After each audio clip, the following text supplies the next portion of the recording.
Halloween. A novel by Curtis Richards. Based on the screenplay by John Carpenter and Deborah Hill.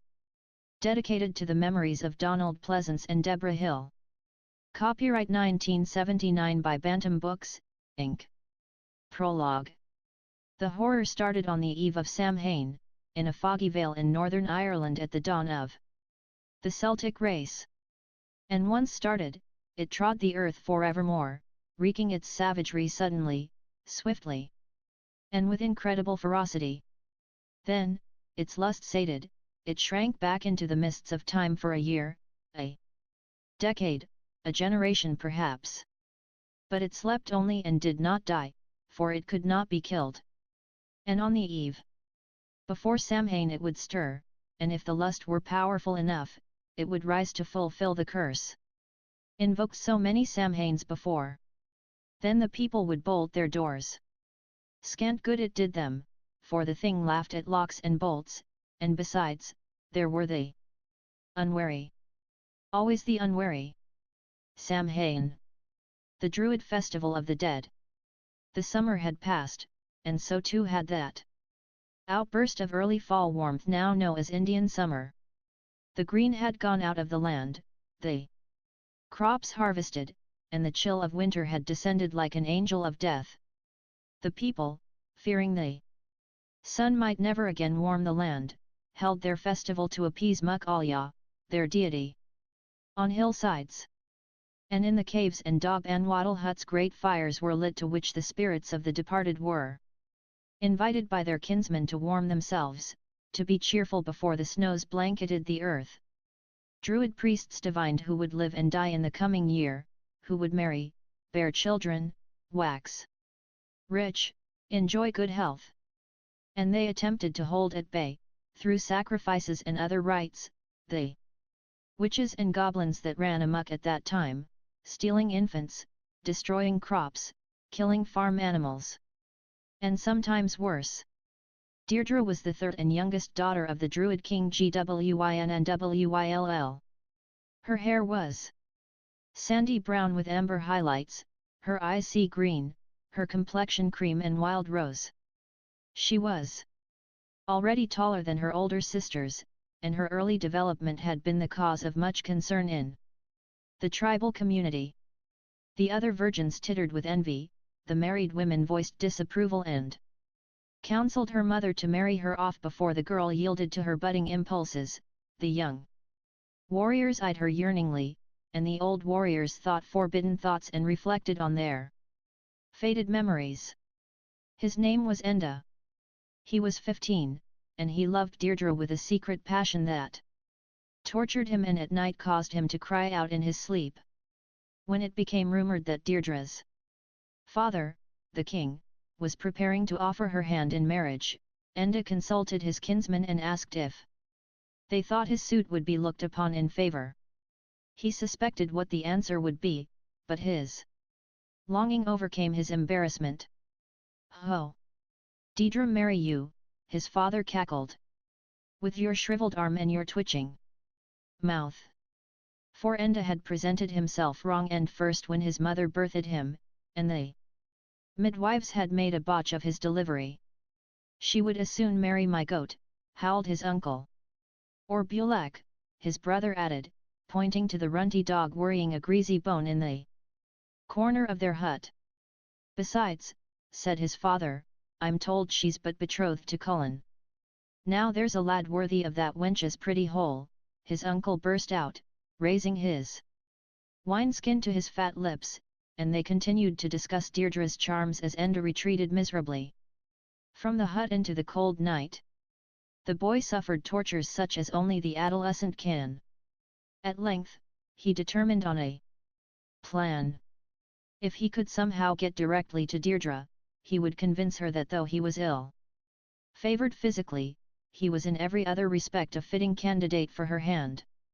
This was easier said than done, however, because virgins were closely watched by their mothers or by truculent warrior brothers.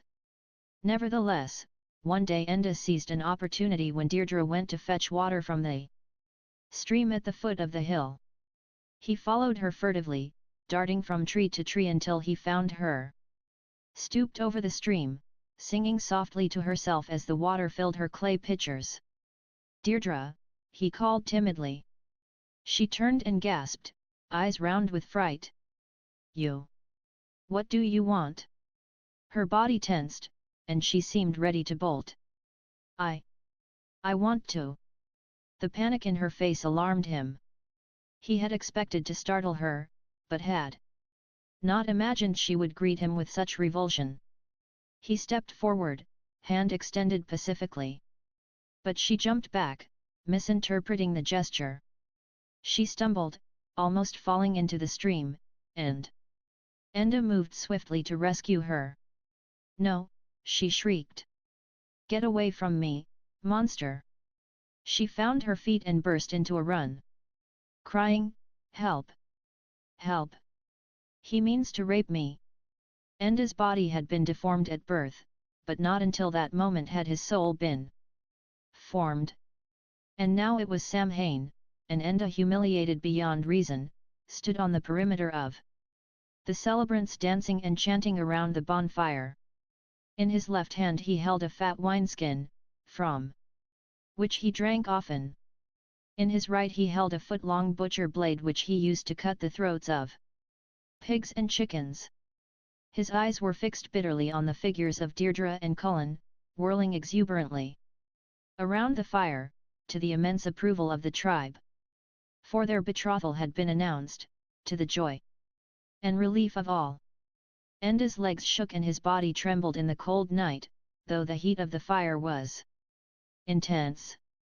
And when the couple pirouetted past him once more, he leapt like a wild cat on his twin prey. Unarmed, their elbows linked, they didn't have a chance. Enda's blade sliced easily through Cullen's jugular and windpipe. His legs kicked out in a grotesque finale to his dance of life. Then he fell like a slaughtered bull, dragging Deirdre downward. Her head turned away, she laughed, believing that her drunken partner had merely stumbled. Enda's blade caught her with laughter on her face, the same laughter that had mocked him after she had run safely into the arms of her tribesmen the day he had approached her at the stream. The highly honed weapon plunged into her breast up to the hilt. In the clamor, no one heard the explosion of wind from her lungs, the gurgle of blood, the whimper, or saw the look of dreadful recognition as the light faded from her eyes, except for Enda. The thrill of revenge was the last emotion Enda knew. For a moment later he was literally torn apart by the enraged tribe. Only his head and his heart were preserved, gathered up after the frenzy had subsided, at the request of the grieving king. After Deirdre and Cullen were buried on the hallowed ground the following day, Enda's head and heart were carried to the summit of the Hill of Fiends, where cowards and other outcasts were left to rot unblessed. The king asked his shaman to pronounce a special curse over the remains of this vile murderer. "Thy soul shall roam the earth till the end of time, reliving thy foul deed and thy foul punishment, and may the god Muk-Alya visit every affliction upon thy spirit forevermore." The sky darkened and lightning flashed. The day suddenly grew black and cold, and out of nowhere gusts of snow lashed the tribal party. In the history of the tribe, it had never snowed so early in the year. Satisfied that Muk-Alya had heard his prayer, the shaman summoned his people to turn their backs on Enda and return to their bereft village. The celebration of Samhain's Eve was transmuted over the centuries. The invading Romans carried the tradition back from the English Isles with them in the form of the harvest festival of Pomona, and the early Christians deemed their celebration Hallowmass. The popes of the Middle Ages consecrated November 1st as All Saints' Day, and All Hallow even slurred into Halloween as the holiday was transmuted over the next millennium. With the coming of modern civilization, the superstitions and traditions of the original festival lost their meaning and vitality. Token recognition could be seen in the custom of lighting candles and jack-o'-lanterns, hanging effigies of witches and goblins outside homes, and playing good natured pranks that were a feeble cry from the mayhem of the old times. Children paraded about in costumes whose significance had long ago lost their correspondence to the terror of evil that had once gripped the world at the onset of winter. Halloween, like many of the holidays, had become an empty shame. Except that from time to time, the innocent frolic of All Hallow Even was shattered by some brutal and inexplicable crime, and the original spirit of the celebration was brought home to a horrified world. Then the people would bolt their doors. Scant good it did them, and besides, there were always the unwary. Chapter 1. It was 1963, and America was sure of itself, or at least seemed to be. Particularly in Haddonfield, Illinois. The tensions of the Cold War, of Cuba, the dark stirrings in Southeast Asia, lapped at the door of this placid and undistinguished Midwestern town, but didn't really touch it. In less than a month, the president would be murdered in Dallas, signaling an era of tremendous violence and heartbreak that would reach deeply into the homes and hearts of Americans across the land. But that was in the future, and tonight, October 31st, was a time for fun. It was Halloween. Perhaps even more than Christmas, it was the most innocent holiday on the calendar. Yes, more than Christmas, because Christmas celebrated a happy event, and Jolly Saint Nick was a benevolent symbol. Anyway. But Halloween's origins were darker, very much darker, and if the children celebrated it as a happy event like Christmas, it was a symptom of how far we'd come from the time when mankind respected the forces of evil. Little Michael Myers's grandmother clucked her disapproval as the visiting rosy-faced 6-year-old showed her the costume in the Woolworth box. "What's that supposed to be?" she said, leaning forward in her recliner and adjusting her specs. "A clown, Grandma." He ran his hand over the red and green nylon jester's costume, with matching cap with a pom-pom on top. "A clown," she sighed. "Now, Mother," Michael's mother, Edith, came to the rescue, "I know what you're going to say. Well, it's true, darn it. We never had that 5-and-dime junk when we grew up on the farm. We took Halloween seriously. Why, when we set up scarecrows and jack-o'-lanterns, it was because we were genuinely trying to scare off the bogeyman. Bogeyman, now he played real pranks. And did some real damage. He didn't just go around like they do today, slapping people's clothes with socks filled with chalk dust and soaping their windows. What did the bogeyman do, Grandma?" Mrs. Myers shifted uncomfortably in her chair. "I don't think Michael wants to hear that," she said, looking significantly at her mother. "It might give him bad dreams." But Grandma wasn't taking the warning. "Nothing wrong with bad dreams. At least they remind us that things aren't hunky-dory in this world. Lord, everything is so clean and phony these days. Just one big television commercial. Clown costumes," she sighed, fingering the cheap material in the Woolworth box. "What did the bogeyman do?" Michael insisted. The silver-haired woman leaned forward confidently, a perverse smile lighting her pleasantly lined face. "Well, if you were lucky, you got away with nothing worse than finding some of your chickens beheaded." "Beheaded? Their heads cut off," she explained with a relish. Michael's eyes widened, his mother grimaced and picked up a copy of Look, riffling nervously through it. "If you weren't lucky, you lost a cow or two." "Unheaded? Beheaded, yes. Were the heads just lying there next to the cows, or were they?" "Mother, that will be enough." "Really?" Mrs. Myers gasped, snapping the magazine shut. But Grandma had warmed to the subject. Behind her spectacles, her blue eyes had drifted off to her girlhood, and her head nodded in memory of some awesome event. "Once he burned somebody's barn down. Was it Winfield?" No, Winterfield. Burnt Mr. Winterfield's barn down to the ground, livestock and all. She looked at the wide-eyed boy, then at her horrified daughter, and realized she'd gone too far. Of course, Michael, we always suspected it wasn't the bogeyman. Perhaps neighbors getting even with each other for some slight. In costumes and masks, it was easier to get away with that sort of thing. But I do remember one incident. Not the chimney story, begged Mrs. Myers. Oh, tell me the chimney story, implored the grandson. Well, the woman said, it was Halloween, 1909? 1910. Just tell it, said Michael. Even at 6 he recognized a boring attack of Grandma's. What year was it again? Yes. It was Halloween, but way after midnight. Maybe 2 or 3 in the morning. We'd all gone to sleep, leaving the fire burning in the parlor because it was a terribly cold night. Well, suddenly I hear my brother Jimmy shouting, "Smoke! Smoke!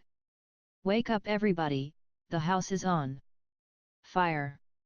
I grabbed my robe and rushed down the stairs right behind my daddy, who'd picked up the bucket of water we always kept filled at the top of the landing. Sure enough, the hole downstairs was thick with wood smoke. But I couldn't see any fire. The smoke was coming from the fireplace, and it looked as though the flue had been closed. What's a flue? Grandma explained what a flue was. We put out the embers and opened the doors and windows to let the smoke out. Then Daddy looked at the flue and glory be it was open. Something was jamming up the chimney. Now, we didn't have a ladder on account of Daddy having just taken it apart to replace some rotten rungs. So Jimmy had to shinny himself up the drainpipe to find out what was obstructing the chimney. What was it? The boy asked, while his mother shook her head in painful anticipation. A dead hog. Wow! Someone or something had cut out our hog's throat and laid it atop the chimney. She laughed humorlessly. The thing is, that hog weighed near 300 pounds. How did it get up there without a ladder? Without our hearing anything? Without our dog, Toby, raising hob with his barking like he usually did when he heard something prowling? Without disturbing a gate or making a footprint? Answer me that, Mr. Woolworth clown costume. I don't know. Well, I do. 'Twas the bogeyman, that's all there is to it. Mother, that will do. Mrs. Myers snapped. The boy's been having problems enough at night without your adding to them. Problems? What kind? Michael honey, run into the bedroom and try the costume on for Grandma. I'll tuck it if it's too baggy. It's supposed to be baggy, said the little boy, carrying the box into the next room. Now, what's this about problems? She demanded of her daughter. Edith Myers, a younger, darker-eyed replica of her mother, ran a hand through her curly blonde hair. I told you, he's been getting into fights at school. At home, too, with Judith. He's been wetting his bed again, which he hasn't done in 3 years. Fighting about what? Mother, can we just forget? The old woman's eyes narrowed. No, we can't. What kind of trouble is that boy in? Voices, Mrs. Myers finally blurted after a minute's tortured pause. He hears voices. Oh, little Lord Jesus, the old woman cried. She exchanged a long, meaningful look with her daughter. I'm afraid to ask what these voices say. They tell me to say I hate people. That's how Michael put it when I asked him. Don thinks maybe we ought to send Michael to someone. You mean a psychiatrist? Yes. I don't put much stock in psychiatrists, but I don't suppose it could hurt. And I don't think it will help, if it's what I'm thinking. The younger woman began to get agitated. I know what you're thinking, and that's why I didn't want to get into this with you. You're going to say that that's how it started with Grandpa Nordstrom. We have to face up to it, child, that is how it started with your father's father. Mother, all children hear imaginary voices.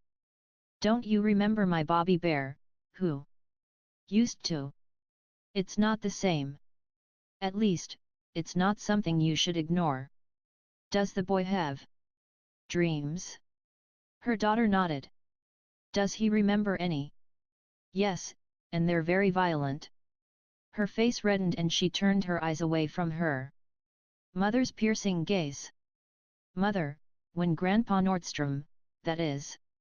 Well, you've never spoken to us about that incident, and I think there are enough similarities. Hush, here comes Michael. When you get home, call me as soon as you can. I think the time has come to tell you everything. Ah, there's my little boy, she cooed as Michael came back into the room with a rustle, right out of a Punch and Judy show. He stood before them, an angel in red and green nylon, elastic ankle and wristbands, making the costume cling at the extremities and bag out everywhere else. A ruff around the neck and the little droopy pom-pom cap completed the charming picture. Grandma's baby, she laughed, clasping the boy to her bosom. Edith, please fetch me some cold cream and lipstick from the tray in my bedroom. Might as well complete the picture. I don't want makeup, Michael protested. Of course you do. You don't want anyone to guess who you are when you go around playing pranks. I'm not going to play pranks. I'm just going to ask for candy. You do that, child. You just have an innocent, Woolworth kind of Halloween. She saw them out the door. Remember, Edith, call me as soon as you can. I will, Mother. And don't worry. I won't, she said, shutting the door. She began to tremble, wondering if she should have said something to her daughter about Grandpa Nordstrom's dreams. Chapter 2. Judy Myers, nude except for a pair of panties with red valentines printed on them, sat before her mirror brushing her long blonde hair. She sang to herself, stressing each third note as she pulled the tortoise-shell brush downwards to her shoulders. She liked gazing at herself, noting how her breasts flattened when she brought the brush to her head, then rounded and filled again when the brush reached the bottom of its stroke. She was especially happy this evening because the house was empty. A rare occasion indeed. The house being empty meant no parent to bug her, no kid brother to burst in on her or try to pinch her boobs or ass, or maybe peek at her through the keyhole. More importantly, it meant that she could make out with Danny on a couch or maybe even in bed without having to worry about interruptions. Fooling around in cars wasn't terribly satisfying anymore. Now that it was getting cold, you had to roll up the windows and keep the heater on and it got stuffy and steamy.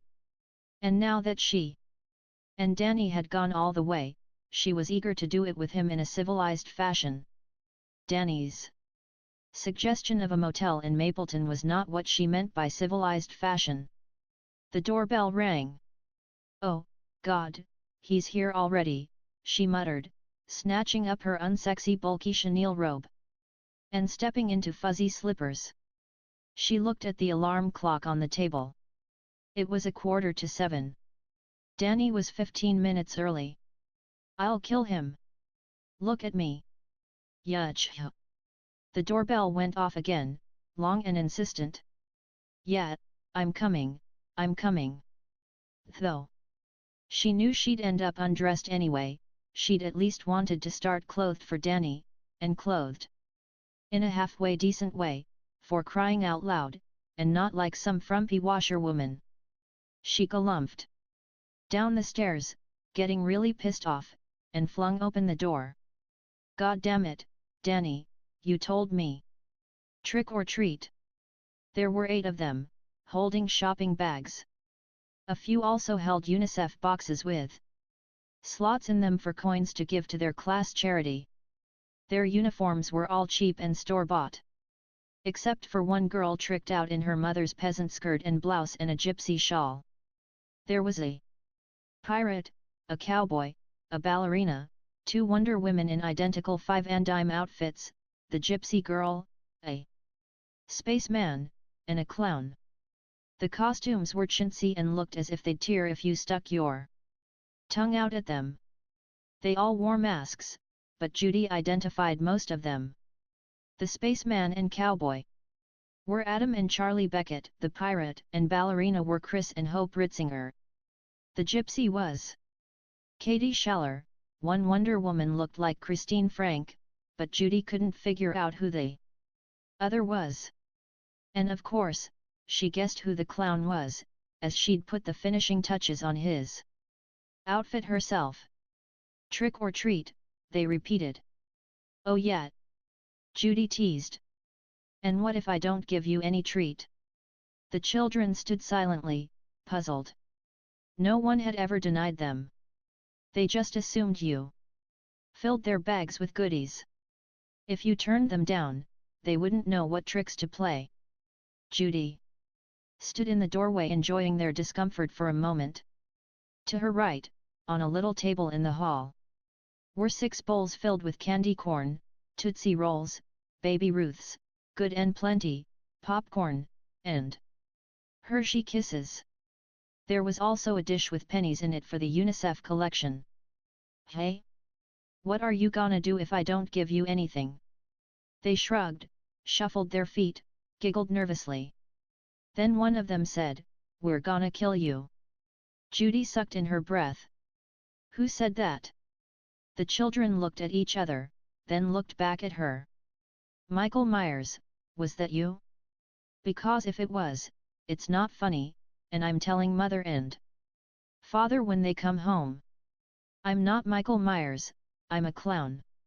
Judy caught the glint of Danny's '59 Chevy turning into the street. Okay, kids, you win. Hold out your bags. She stepped to the bowls and grabbed handfuls of candy, showering it into each bag. Then she took up the dish of pennies and dropped 4 or 5 into each of the contribution boxes. Thank you, they said politely. Goodbye. Happy Halloween, they shouted over their shoulders as they toddled off to their next house. Judy closed the door and bolted up the stairs 2 at a time, stripping out of her robe as she did when she reached the top of the landing. She kicked off her fuzzies and threw the robe into her closet, grabbing a blouse and skirt, rummaging through drawers for a bra and a pair of knee socks and a sweater. She donned these in record time, and when the doorbell rang she was ready in a demure, collegiate-looking outfit. Although both she and Danny knew where they were going to end up tonight, she decided she should at least look a little hard to get, otherwise Danny would think she was fast, and that would get around school. She caught her breath, then descended the stairs in stately steps. She opened the door calmly, as if she'd almost forgotten they had a date. "Oh, Danny, it's you." The tall, muscular boy cocked his head. "Of course it's me. Who'd you expect, Seth?" Dooley. Dooley was the class goof and the last person Judy would ever date. "No, I thought it was some more kids trick-or-treating." "Come in." He entered and shut the door behind him. "I thought we'd do a little trick-or-treating of our own," he said, putting his arms around her. "First you give me some of those Hershey Kisses, then I play with your Tootsie Rolls, then we have some Good and Plenty." Yum! He buried his lips in the nape of her neck. Judy giggled, then squirmed out of his grasp. "That's what you think? Look at you. You dress in jeans and a polo shirt and you expect a girl to strip off her clothes." He laughed. "What does it matter what we have on? It's what we're going to have off that counts." He lunged for her again but she ducked out of his grasp. "Not so fast, Buster. First of all, it's not even dark yet. Second of all, I'm worried that more kids are going to come around and interrupt us while we're, discussing homework. And third of all, I don't even know if I feel like doing anything. You take a lot for granted, you know. Yeah, I'm a real animal, he said, pretending to smack himself on the wrist. Besides, my mother and father'll be home any second, she said, flouncing away into the kitchen. He followed close on her heels. The hell they will be. You told me they always go to the movies on Halloween because they hate the doorbell ringing. Hey, what are you doing with that knife? From the drawer under the sink, Judy had removed a long carving knife and now held it menacingly above her head. I'm going to cut off your Watsamajiggy, that's what I'm going to do, she hissed like a witch. Hey, come on now, Danny said, backing away toward the kitchen counter, that's not funny. You could hurt someone with that thing. That's the whole idea, my pretty, she said, sounding a little like the Wicked Witch of the West. She rushed at him, and he jumped out of the way as the blade plunged to the hilt into a fat pumpkin. Judy laughed. You goof. I'm just making a jack-o'-lantern. Danny stood plastered against the far wall of the kitchen, panting. Oh, that's funny. That's terribly funny. Some sense of humor you have. Ha ha ha. You could have killed someone, for crying out loud. Just help me cut the cap off this thing, will you? The sooner you do, the sooner we can do our homework. Danny caught his breath, then relieved her of the treacherous 8-inch blade and began carefully sawing around the top of the pumpkin until the crown came off. He set this aside, then called for a large cooking spoon and began scooping the seeds and stringy pulp out of the shell. Looks like he has more brains than you do. Shut up and finish the job, she said, curling her arms around him from behind. I'm getting hungry, and it's not for pumpkin seeds.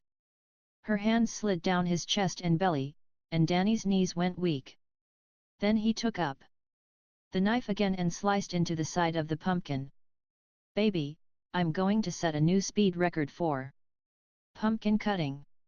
Deftly he cut out 2 triangular eyes and a triangular nose, then a long, wide mouth with jagged teeth. Got a candle? What for? Her eyes sparkled with mischief. For the pumpkin, stupid. He gazed unbelievingly at her, then said, Oh, I get it. He shook his head. I sometimes wonder if women don't have dirtier minds than men. Lucky for you they do, she said, producing a stubby candle from the pantry. He cut a socket in the base of the pumpkin, lit the candle and set it inside. Then he bore a few little air holes in the cap with a smaller knife to allow the flame oxygen. They cleaned up while Judy put the cutlery away while Danny carried the jack-o'-lantern out to the front porch of the white clapboard house. It glowed intensely in the cool autumn air, projecting its grotesque smile to the dozens of other jack-o'-lanterns that lined the placid street. Danny was not a particularly intellectual boy, but for a moment he looked out at the row of shimmering orange pumpkin faces and wondered what dark forces these totems were once intended to repel. The night was quiet and starry, with a slight breeze starting up from the north. Good football weather, Danny reflected. From somewhere down the street came the dim echo of trick or treat, shouted by a roving band of children. For the first time Danny wondered about all these traditions: jack-o'-lanterns, paper witches and cardboard skeletons, trick-or-treating, apple dunking, ghosts and goblins. But he didn't wonder long. He was getting cold and horny. Judy was just finishing sponging up the orange pumpkin juice from the kitchen counter. She dried her hands on a paper towel, then turned to find Danny. Boo! Judy's heart almost pounded out of her chest. God almighty, you scared the wits out of me, she gasped, collapsing into Danny's arms. He'd donned a rubber fright mask, a Frankenstein face, with sunken eyes and a livid scar across the cheek. He held her tightly, feeling her breasts heaving with fright through her sweater. He dug his fingers under the sweater and pulled her blouse tail out of her skirt, then clamped his hands over the warm flesh of her back. She murmured and responded eagerly with her pelvis. He found the hook and eye of her bra straps and, after a brief fumble or two, managed to unfasten them and run his hands forward until they cupped her breasts. It always amazed him that she looked so modestly endowed underneath her clothing, yet when stripped she possessed a wonderful pair of breasts. She moaned as his palms and fingers enclosed them. Her nipples went from soft to hard almost instantly as his fingertips massaged and lightly pinched them. "Kiss them," she begged. "Are you sure?" came his hollow voice. She took her head off his chest and burst into laughter. He still had his Frankenstein mask on. "Take that thing off. You take your thing off, and I'll take my thing off. It's a deal." He stripped off the mask and took her by the hand to the foot of the stairs. "Are you sure? About your parents? They won't back till 10 at least. And Michael? I told you, he's trick-or-treating. We have time, but not all night, so no more yakking. Hey! No more yakking." She turned her back on him and sauntered up the stairs, wiggling her behind enticingly and stripping out of her sweater and blouse before she'd reached the landing. Danny followed like a hungry puppy, tossing his own clothes off as he went along. Stripped of all but her panties, she stood before him in the dim light of the night table lamp. Her breasts rose and fell excitedly, her red nipples poking provocatively through the blonde tresses that cascaded over them. Danny stared incredulously. He'd never seen anything so beautiful. Up to now his knowledge of his girl had been restricted to his braille reading of her body in dark cramped automobiles, but now he feasted on her exquisite firmness, almost forgetting to take his own pants off. At last he unbuckled his belt and pulled his jeans and shorts to his ankles simultaneously. He was already erect. "Oh," Judy murmured, eyes widening. He stepped up to her and embraced her, his hands enclosing her buttocks. She lowered herself on the bed, parted her thighs wide, and admitted him. Slowly, joyously, he entered her. "Oh!" she murmured again. She put her hands on his buttocks and pulled him into her with feline ferocity, exulting in the powerful muscles that filled her body and soul with ecstasy. "So this is what it's like to do it in a bed," she whispered. "This is what it's like to do it in a bed." Chapter 3. He stood in the shadow of the tall hedgerow, looking and listening. He had seen them necking in the kitchen, then Danny had come out on the porch for a minute to set the jack-o'-lantern down. When Danny returned, they had gone upstairs. A few minutes later, the light in Judy's bedroom had gone off. Now, above the rustle of the wind in the crisp leaves of the huge oaks on the front lawn, he could hear their sighs, moans, and giggles. And they filled him with murderous hatred. The voice in his head had become subdued for the moment as he listened to Judy and Danny, not really understanding the significance of their utterances except that it had to do with love. He had heard similar sounds coming from his mother and father's room. But he had felt warmly toward them. They were making each other happy, his father and mother, and that made him happy too. Then why did he feel such poisonous rage against his sister and her boyfriend? It was the voice. The voice stirred up the hatred. It had done so in his dreams, and now it was doing so in real life. It had begun with the strange pictures in his head at night, pictures of people he had never seen, oh, maybe in comic books or on television, but never in real life. People in strange costumes, animal skins, armor, leather, drinking and dancing wildly around a fire. One couple in particular. They looked like Judy and Danny, madly in love with each other, dancing in a circle around the huge bonfire, while he, Michael, stood in the crowd hating them, burning up with jealousy. Then a voice had come into his head while he dreamt, a voice telling him to stop the dancing lovers. The voice had become louder, clearer, and more demanding lately, and its dictates more compelling. He had begun to believe that if he listened to the voice, did what it told him to do, maybe the voice would go away and leave him alone. It was no longer a dream voice. It spoke to him. During the waking time too. It had spoken loudly to him tonight, even as he went from house to house, begging candy, even as he played games at the party. It had directed him to return home at once. Looking around to make certain he wasn't being observed, he slipped across the lawn past the front porch, ducking stealthily to avoid the orange glare of the jack-o'-lantern. He sidled along the shingles on the side of the house and tiptoed up the stairs of the side door. He turned the knob and opened the door. He wasn't surprised. People didn't lock their doors in Haddonfield. What was there to fear? He slipped into the kitchen and crossed to the sink. Go ahead, the voice told him, you know what to do. He opened the drawer and reached in. His fingers enclosed the thing he was looking for. And he withdrew it from the drawer. It was the butcher knife. He touched the tip with the meat of his index finger. It pricked him. He ran his thumb along the edge of the 8-inch blade. It left a thin neat trail of blood. He glided out of the kitchen and into the parlor, where he paused, listening. He heard them talking while they dressed and straightened up. He pressed himself against the wall as footsteps creaked down the stairs. First he saw Danny in jeans and blue striped polo shirt. His hair was mussed and his cheeks were flushed as if he'd been kissed with hard passion. Then Judy, a sheet wrapped around her, which she held with her thumb against the base of her spine. The intruder gazed at her bare, dimpled buttocks and slender legs, then he fingered the blade of his knife, trembling.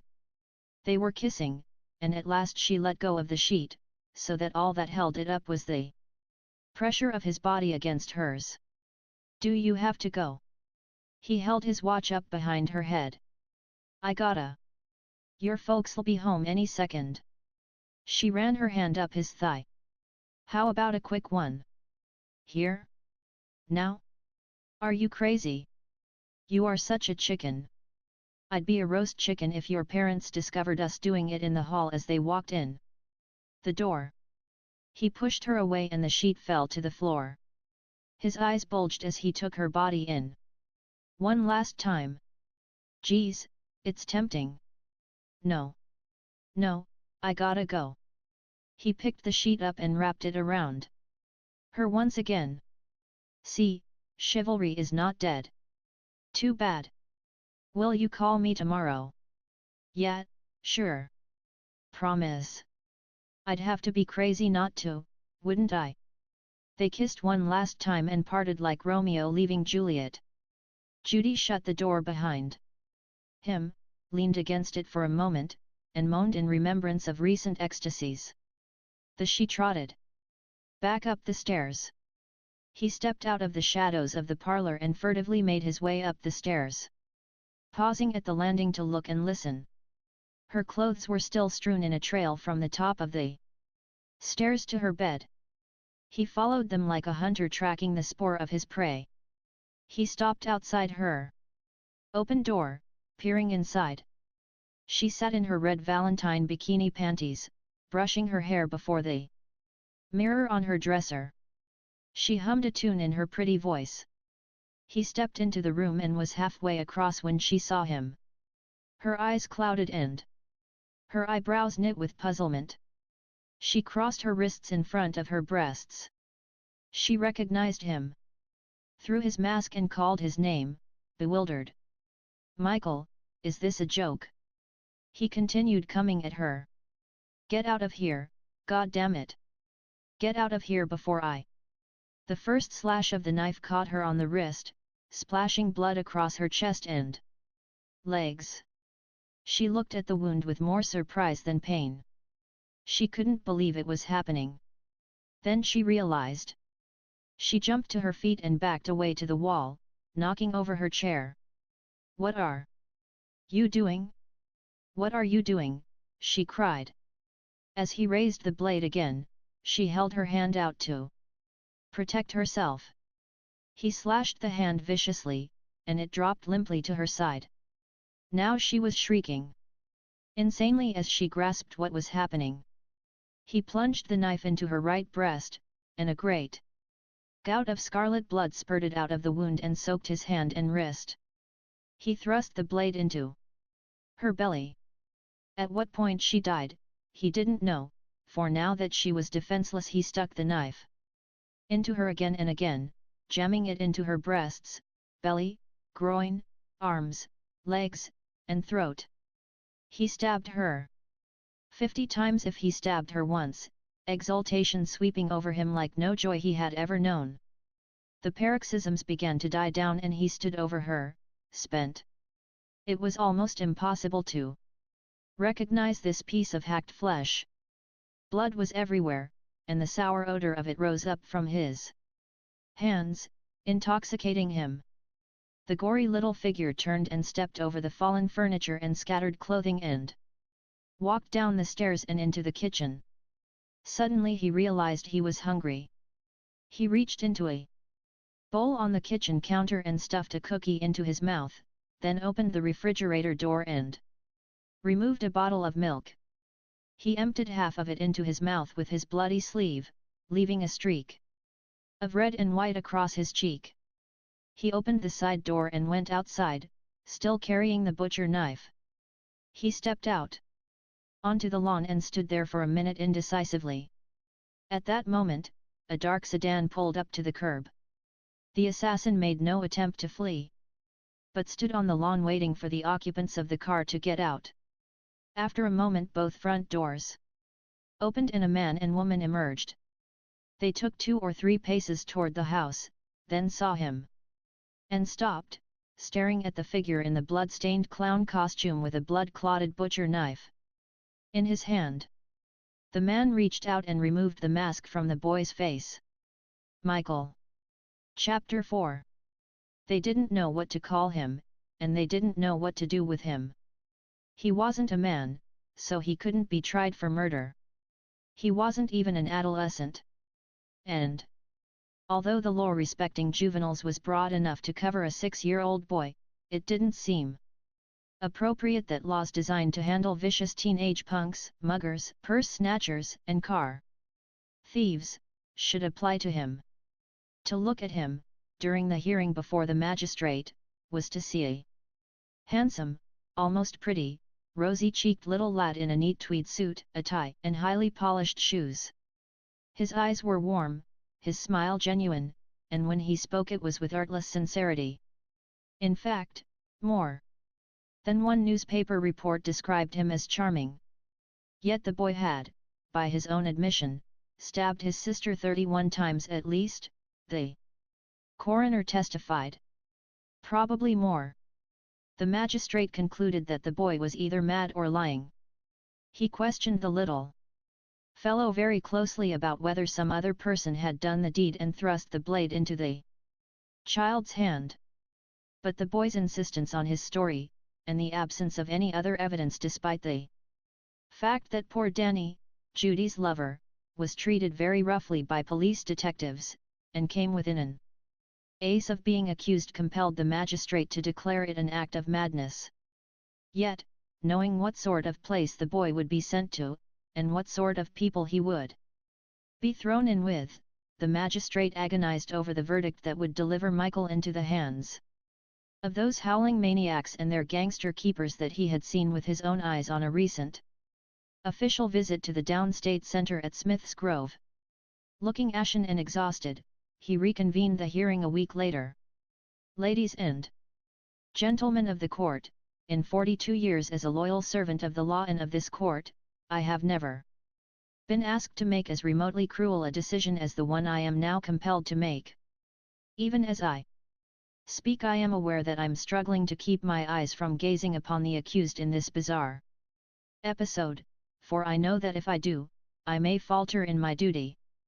Nevertheless, absent any evidence to the contrary, absent any witnesses, absent any other person to come forth with a confession, absent any contradiction in the child's story, absent any regret on the part of the accused, and above all, absent any sense of right or wrong, which is the foundation of the law with respect to the criminally insane, I have no choice but to remand Michael Audrey Myers to the Smiths Grove Sanitarium in Warren County, Illinois, where he shall be placed in the care of a resident psychiatrist who shall report to this court regularly. His case shall be reviewed no less than twice a year, and upon recommendation of the psychiatrist the boy may be released back into the custody of his parents.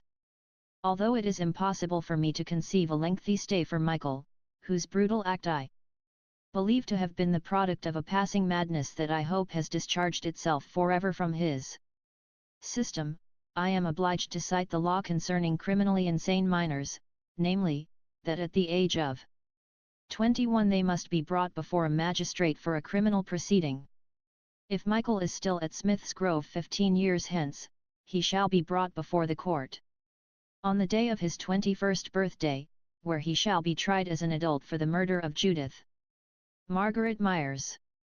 I have, he said, holding up a sheaf of papers, prepared a list of supplementary instructions for the care of Michael at Smiths Grove, in the hope that the problems that exist in such institutions shall not damage his chances of returning to society as a normal, healthy, fully functional human being. This court is dismissed. He rose, and the courtroom, which was composed almost exclusively of newspaper reporters, rose with him. He pivoted and, still averting his eyes from the boy he had just sentenced to the living death of an insane asylum, passed through the rear door of the courtroom. Michael's parents sobbed as the boy was led out of the room by a stern-looking matron, and even the normally tough-skinned reporters, who had seen everything, looked wan and reflective. One observer, however, was unaffected. Sam Loomis, a round-faced man with a goatee and a head shaved bald, had been staring penetratingly at the accused boy. In all his years as a clinical psychiatrist, he had heard and read about such cases but had never observed one personally, and so the Myers case had interested him keenly, particularly because Loomis was the resident in charge of juveniles at Smiths Grove. Like everyone else, Loomis had been deeply touched by the angelic appearance and manner of the little boy until, as the boy was reciting the events of the evening of October 31, 1963, his eyes had happened to lock with Loomis's. The man felt a chilly foreboding that almost curdled his blood. 6 months had passed since the hearing, and, as required by law, Loomis now appeared before Judge Christopher in the magistrate's chambers. As they sipped glasses of port, Loomis noted how much the judge seemed to have aged. Loomis tactfully said something to this effect. "It disturbed me deeply then, and it disturbs me no less deeply now. It haunts my waking hours and my sleep. I don't think I've ever done anything so difficult in my life. But what could I have done? What would you have done? How is he?" "He is fine. Of course, in my professional capacity, fine must be defined. Please, no psychiatric rubbish, Loomis. Just tell me about his behavior in plain terms." "In plain terms? He has done nothing, to our direct knowledge, that would indicate anything else but normality." "Direct knowledge?" "Judge Christopher," Loomis said, rising to his feet and distractedly running his fingers over the red and beige-bound legal volumes on the judge's shelves, "there have been some peculiar and unpleasant occurrences at Smiths Grove in the last 6 months. Particularly in the juvenile ward." The judge leaned forward. "Like what?" "Well, first of all, you have to understand that as Michael is by far maybe 8 or 9. Years the youngest patient in the ward, he would ordinarily be the subject of a great deal of bullying.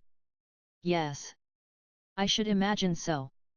Well, there hasn't been any attempt whatsoever. Not so much as a pinch. The magistrate stroked his cheek. And what do you make of that? The same thing you do, I'm sure. They're afraid of him. I have seen him turn the hardest delinquent in the ward to stone with a stare. The judge digested it. And this is all you have to say? You feel this is sufficient reason for me to extend his incarceration? Then there was the matter of Gilden, the trustee. Gilden is known around the ward for his pranks.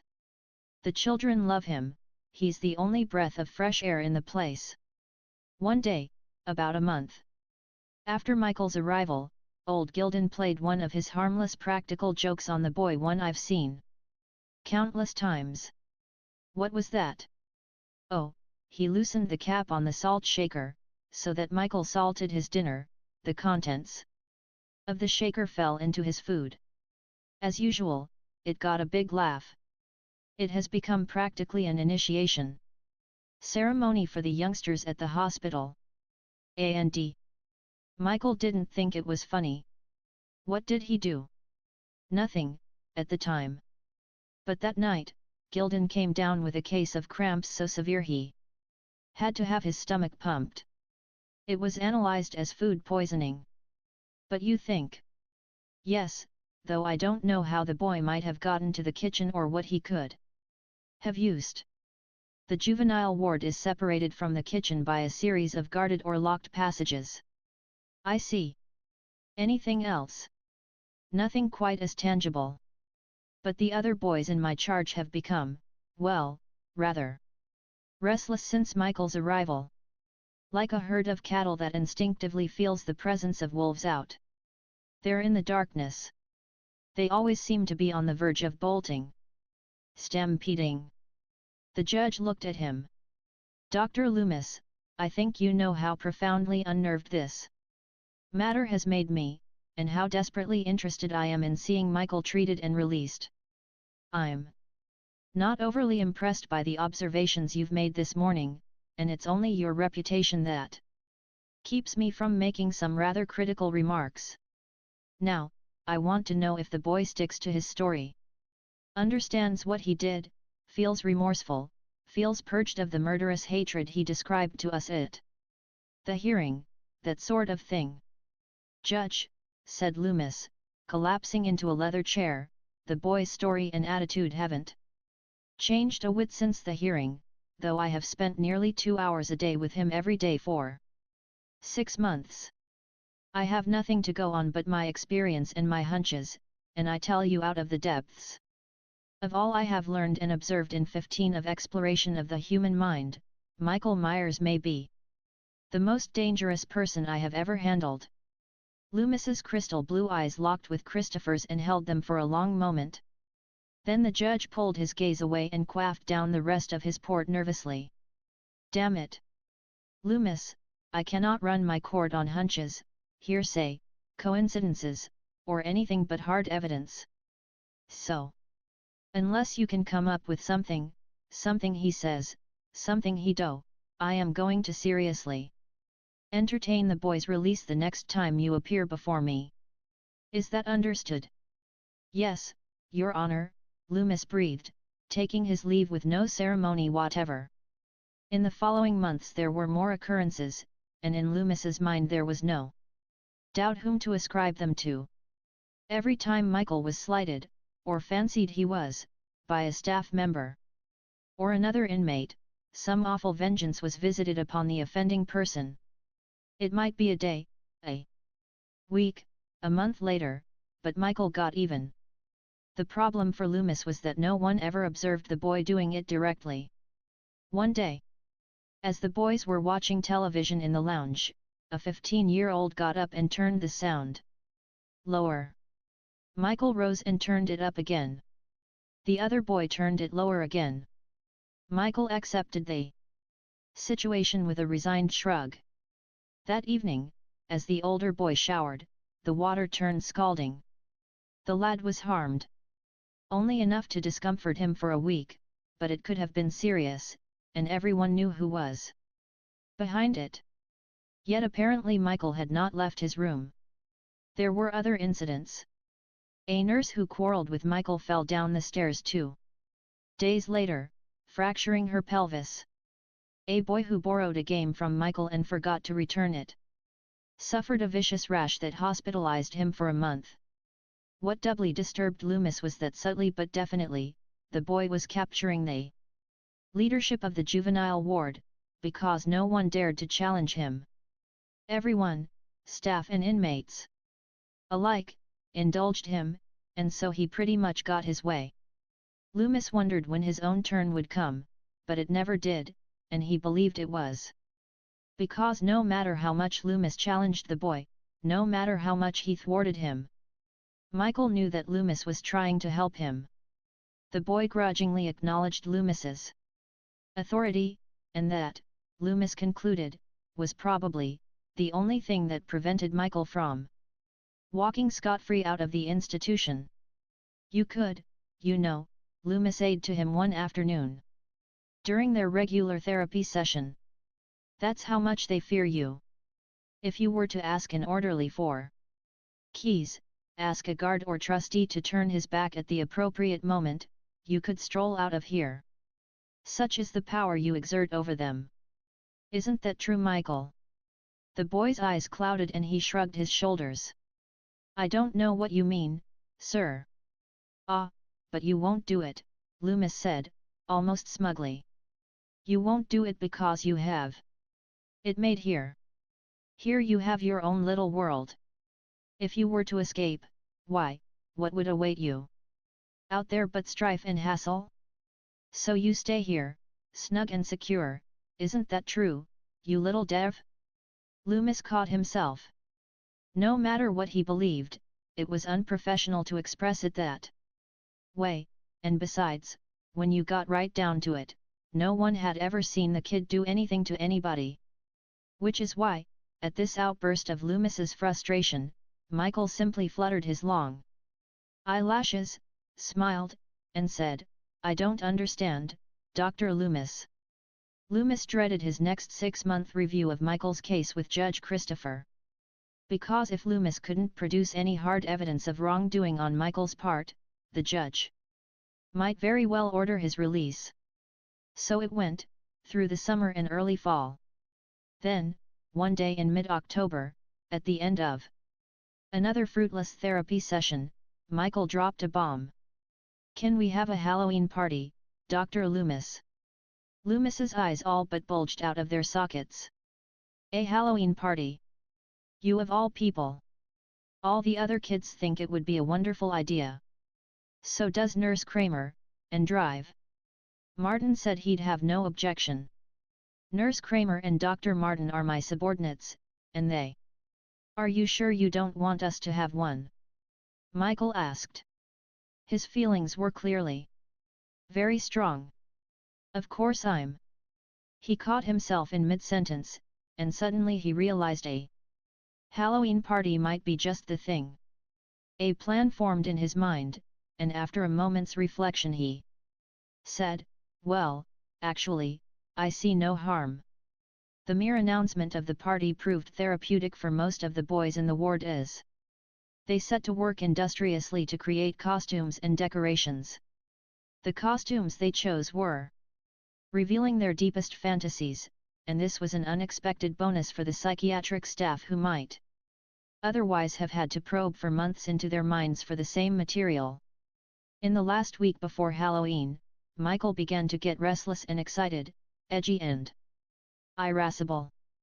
Loomis was well aware of the psychiatric phenomenon known as the anniversary syndrome, wherein mentally disturbed persons relive the events of the previous year's trauma. Michael seemed to be following this classic pattern, and on the evening of October 31st, Loomis placed the staff on what he only half-jokingly called Red Alert. The children, the girls' ward had been allowed to join the boys for the occasion, were to be carefully observed, and Loomis wanted 2 staff members besides himself to do nothing else but watch Michael. Loomis needed not only an incident, but witnesses. The children were led into a little gymnasium where black and orange streamers had been festooned, and cutouts of witches and goblins, black cats and pumpkins made by the children had been taped to the walls. The children wore their costumes, and even the nurses and orderlies donned clever masks, hats, or costumes to join in the fun. Michael was dressed as a clown. After cake and soda, the games began.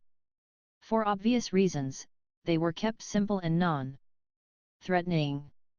But after a round of musical chairs, in which a 16-year-old girl named Sophie had beaten Michael out for the last chair, had she known about the boy's reputation, she'd have given it to him. Loomis leaned forward alertly, scrutinizing Michael. The stage had been set for something. The next game was ducking for apples. A huge vat had been borrowed from the kitchen, filled with water, and a dozen apples floated in it. The idea was for the children to pick an apple out of the water using just your teeth. After 8 or 9 children had gone, it was Sophie's turn. Michael stood third or fourth in line behind her. She leaned over the lip of the vat, struggling to keep her hands behind her back to resist the temptation to grab the apple. The lights went out. It was not uncommon for the lights to fail at Smith's Grove, especially on windy nights, when trees fell on power lines in rural areas. But it was not a windy night. Loomis had been prepared for anything but this. He leapt from his chair and ran in the pitch darkness for the spot where he thought the vat was. He bowled over several shrieking children and groped the last few steps until he collided with the platform on which the vat stood. At that moment the hospital's own emergency generators, which tripped on automatically when the main utility system failed, brought light back into the auditorium. Sophie lay face down beside the vat, drenched from the waist up. Loomis searched the room for Michael. He stood under a basketball backboard, at least 10 steps away, smiling. Loomis looked at the boy's costume and hands. They were completely dry. With a nurse, Loomis applied artificial respiration, and after a moment the girl brought up a large quantity of water, sputtering and gasping. The party was over. Loomis's trap had failed. But ultimately, Loomis won. For, on the day he was scheduled to drive up to the county seat to plead his case with Judge Christopher, he received a phone call from the bailiff of the juvenile court. The night before, Judge Christopher had had a massive coronary and died on the way to the hospital. Judge Christopher's successor was far less sympathetic to Michael Myers. He had only read about the case, and was convinced Michael was the brutal killer that the psychiatrist claimed. Loomis presented the new judge with a 45-page paper describing Michael's personality and the incidents of the last year, and though there was still not a shred of evidence to support Loomis's contention that Michael was a homicidal psychopath, the new judge accepted Loomis's opinion that it was best to keep the boy behind institutional walls. And so it was that 15 years passed. Chapter 5. On the evening of October 30, 1978, a new Buick station wagon sliced through the blackness of a rainy night on State Highway 116, heading east toward the Smiths Grove State Facility. On the front door of the sleek car was the institution's emblem. The only other thing that distinguished it from an ordinary car was the chicken wire grating that separated the front and back seats. Inside, her face illuminated by the eerie glow of the dashboard and the occasional orange light of her passengers' nervously puffed cigarettes. Marion Treadwell, RN, peered into the jet night. She wore a crisply starched white nurse's uniform and hat, and a navy cape with red piping around her shoulders. Her knuckles on the steering wheel were white. As if she weren't nervous enough about tonight's assignment, the foul weather made her as uptight as a drug addict looking for a score. As her passenger smoked and talked, Marion resisted the temptation to look at him. She'd Heard so much about Dr. Loomis, both good and bad, and after glimpsing him when she'd picked him up in front of his home she could see why he was spoken of with that mixture of reverence and dread that people reserved for Rasputin. His head was shaved bald, but he wore a grey goatee, giving him a slightly diabolical appearance. He dressed in a limp, wrinkled brown suit and not very rain-proof trench coat, and apparently gave no heed whatever to the conventions of good dress. His crystal blue eyes were awesome in their intensity, and you knew at once that mundane matters like proper attire were beneath the interest of a man with such eyes. In his lap he held a manila folder whose notes he tried to follow with his index finger in the light emanating from the dashboard. Then he gets another physical examination by the state, followed by an appearance before the judge. Bear in mind that this is not the judge of the juvenile court, because the subject is no longer a minor. In any case, the procedure should take 4 hours if we're lucky. Then we're on our way. As before, he will be heavily sedated. What did you use before? Thorazine. The driver frowned. Why, he'll barely be able to sit up. Loomis smiled grimly. That's the idea. Here we are. He gestured toward a large white sign fixed to a low brick wall on the left. It said, Smith's Grove, Warren County Sanitarium. Through the blackness and the downpour she could make out the shadowy mass of the institution looming up on the hillside, surrounded by a sturdy steel fence above which ran 3 strips of no-nonsense barbed wire. The driveway's up a few hundred yards on your right, Loomis indicating, gesturing with his cigarette. The nurse, an attractive redhead, was slightly disappointed that Loomis hadn't asked her anything about herself. She guided the station wagon around the approach road. Loomis's indication that he intended to keep their charge drugged was typical of the rumors she'd heard about this rugged-jawed, single-minded man. It was said that the patients he treated successfully returned to the world completely adjusted and capable of leading normal lives. It was also said that those he thought incapable of recovery, he sedated until they were no more dangerous than a row of string beans. Are there any special instructions? She asked. For the first time he looked at her directly. Just try to understand what we're dealing with here. Don't underestimate it. Her eyes narrowed. Don't you think we should refer to it as him? Loomis shrugged. If you say so, he said without conviction.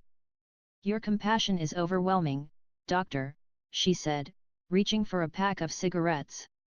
She took one out and slipped it between her full lips. Then she groped for her matches. Loomis reached into his coat for his lighter, but she found her matches first and lit her own cigarette. Now Loomis did look at her for the first time, noting the sheen of her auburn hair, the high cheekbones, the pert nose, as the flare of the match momentarily illuminated her attractive features. She put the matches up on the dashboard, but they slipped off as the car lurched to the right. Loomis picked them up off the carpeted floor. They said, the Rabbit in Red Lounge Entertainment Nightly. An odd name, he thought, and wondered whether the young lady frequented the place and what sort of entertainment one might be fortunate enough to see there. Ever done anything like this before? He asked. Only minimum security. I see, he said, failing to keep the pity out of his voice. What does that mean? She said defensively, picking up his tone. It means. He gazed at her, assessing her maturity and concluding she didn't have too much of it. It means I see, that's all. You don't have to make this any harder than it already is, she said forthrightly. Loomis's smile was devoid of humor. I couldn't if I tried. The only thing that bothers me is their gibberish. When they start raving on and on. She finished the thought with a shiver and a look of disgust. You don't have to worry about that, said Loomis. He's scarcely spoken a word in years. Suddenly, in the middle distance, the car's headlights detected a ghostly shape about 25 yards away. Loomis leaned forward and peered, eyebrows knit in dismay. Something is wrong. Marion lifted her foot from the gas pedal and hovered it over the brake, awaiting instructions as she squinted through the windshield into the troubled night. The wraith-like figure had momentarily disappeared. Then 5 of them appeared.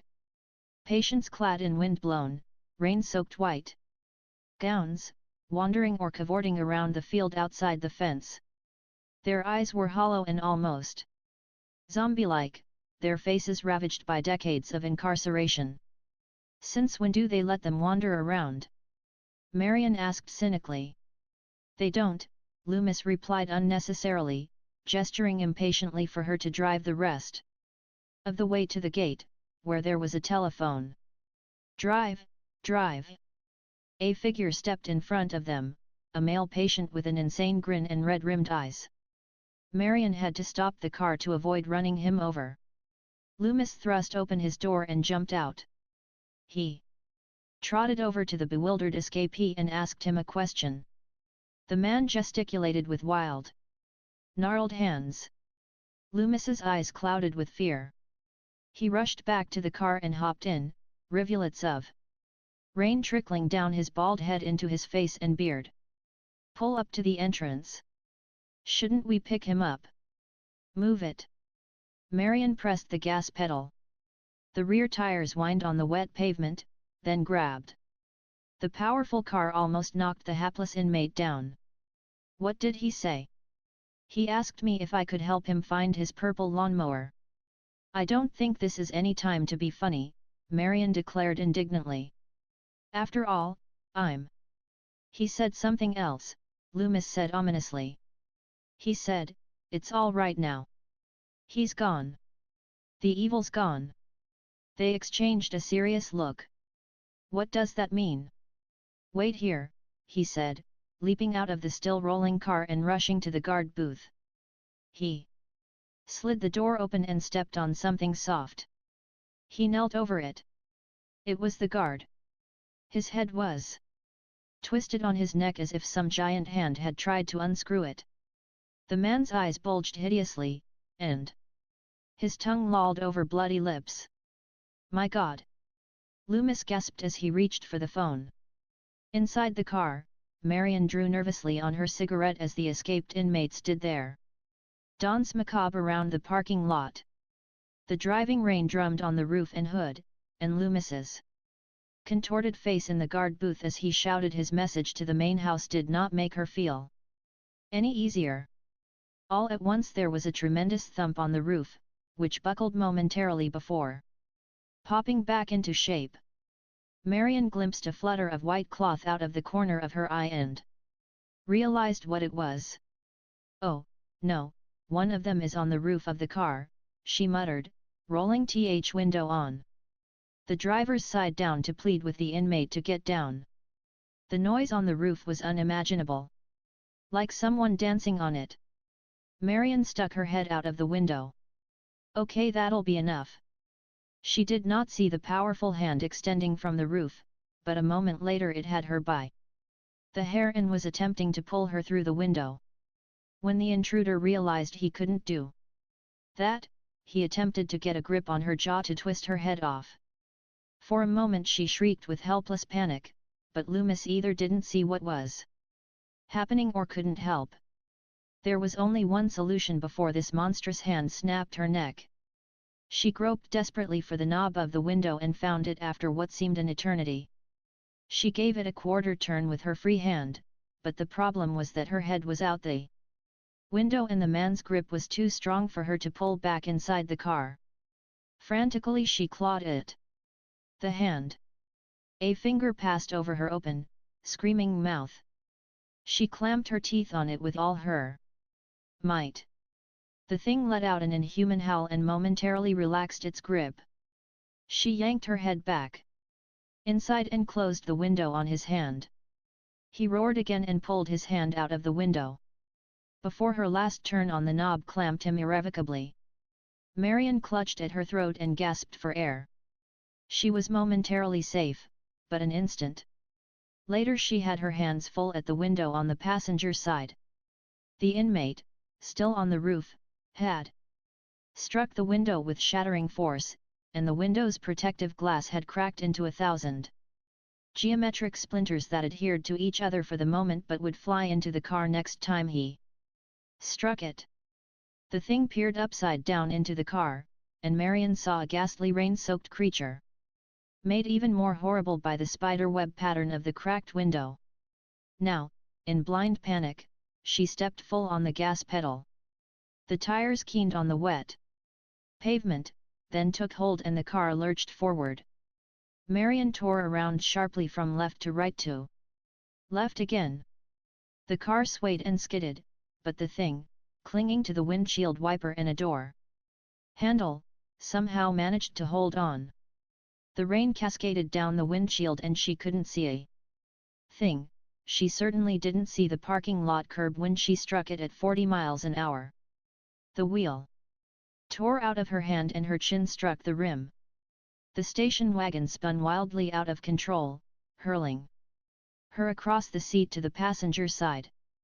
Then it struck another curb broadside, and from that moment on Marion remembered nothing until she was being helped to her feet by Loomis. She lay on the soaked grass of an embankment, a violent ringing in her ears, the nerves in her scalp throbbed from the pain of her hair having been violently pulled. About a dozen paces away the station wagon sat, idling. Loomis examined her and satisfied himself that she'd suffered no serious harm. Then he turned to the car. "Good God, there's someone in there." He could see the ghostly shape on the driver's side, and it seemed to be frantically pounding on the steering wheel as if trying to make the thing go. Loomis dashed for the car, but just as he reached it, it vaulted forward, careering crazily from side to side until the driver seemed to gain mastery of the controls and roared down the road and onto the highway. Loomis returned to Marion, who was sobbing hysterically and shuddering from the rain and cold. Pulling her cloak closer around her shoulders, he held her tightly. Together they watched the tail lights of the station wagon fade into the blackness of the Illinois night. Then he turned to her. "You can calm down now. The evil is gone." Somehow she took no comfort in that at all. Chapter 6. Laurie Strode stepped out of the door of the white frame house on Oak Street and sniffed the air. It was cool and tangy with a faint touch of wood smoke. Someone had lit a fire in a fireplace somewhere down the street, and for Laurie it had a special significance. It marked, in her own mind, the official start of winter. Of course, winter didn't truly begin until the third week in December, a little less than 2 months away, and you couldn't ask for a more autumnal event than Halloween, which took place tonight.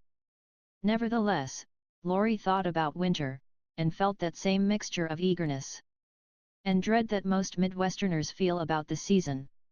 She was a pretty girl, slim and angular, with straight, brownish hair falling without fanfare to her shoulders. Farrah hairstyles were all the rage, but Laurie thought it was an affection and a pain in the ass to keep up. Though not exactly a bookworm, she had decided there were simply too many more interesting things to do, like reading, than to spend all that time washing, blow-drying, teasing, and combing, to say nothing of dyeing or frosting your hair if you really wanted to do that trip the right way. She dressed in simple school attire, a print skirt, knee socks, sensible shoes, and a boy's shirt under a sweater. Loaded down under 2 heavy book bags, she appeared to be round-shouldered and flat-chested, but that didn't worry her. She knew that when she set out to dress and make up for a date, she could hold her own with anybody in her high school class. But today was a school day, and there is no way you can look glamorous on a school day short of getting your own private porter of chauffeur to carry you and your books to school. So you do the best you can, and if your friends tease You about your waddle, you grin, and bear it. She was slightly surprised to note several younger children already dressed in Halloween costumes. Then she realized they were not trick-or-treating at 8 in the morning, but merely dressed up for Halloween parties at school. Her cool blue eyes warmed as two little 6-year-old girls with eminently solemn faces glided by in satin gowns and rhinestone tiaras, turning occasionally to bark warnings to the gruff little pirates and cowboys who teased them 10 paces behind. She wasn't sure if one of the boys was Tommy Doyle, for whom she was to babysit tonight. Babysitting, number one boring job. Boring. Some of her girls' friends used babysitting as a means for making out. Perhaps if Lori were interested in somebody she might do the same thing. But there wasn't anyone in her life right now, so it looked like she would be spending another evening supervising Tommy's addiction to horror movies and satisfying his craving, and, she admitted, her own, for popcorn. She thought about what her girlfriends did with their dates on babysitting jobs. Some of them had confessed, even boasted that they went all the way with their boyfriends. Lori wasn't inexperienced, and she wasn't a prude either, but she knew herself well enough to understand she wouldn't be able to handle that trip at the tender age of 17. In fact, she sometimes wondered if there was something wrong with her, if she was a little retarded or something. The smoldering fires of adolescence had never really tortured her body the way it did some of her friends, like Annie, for instance. And although almost everybody in her class smoked grass, she not only had never gotten high, she couldn't draw the smoke into her lungs without coughing.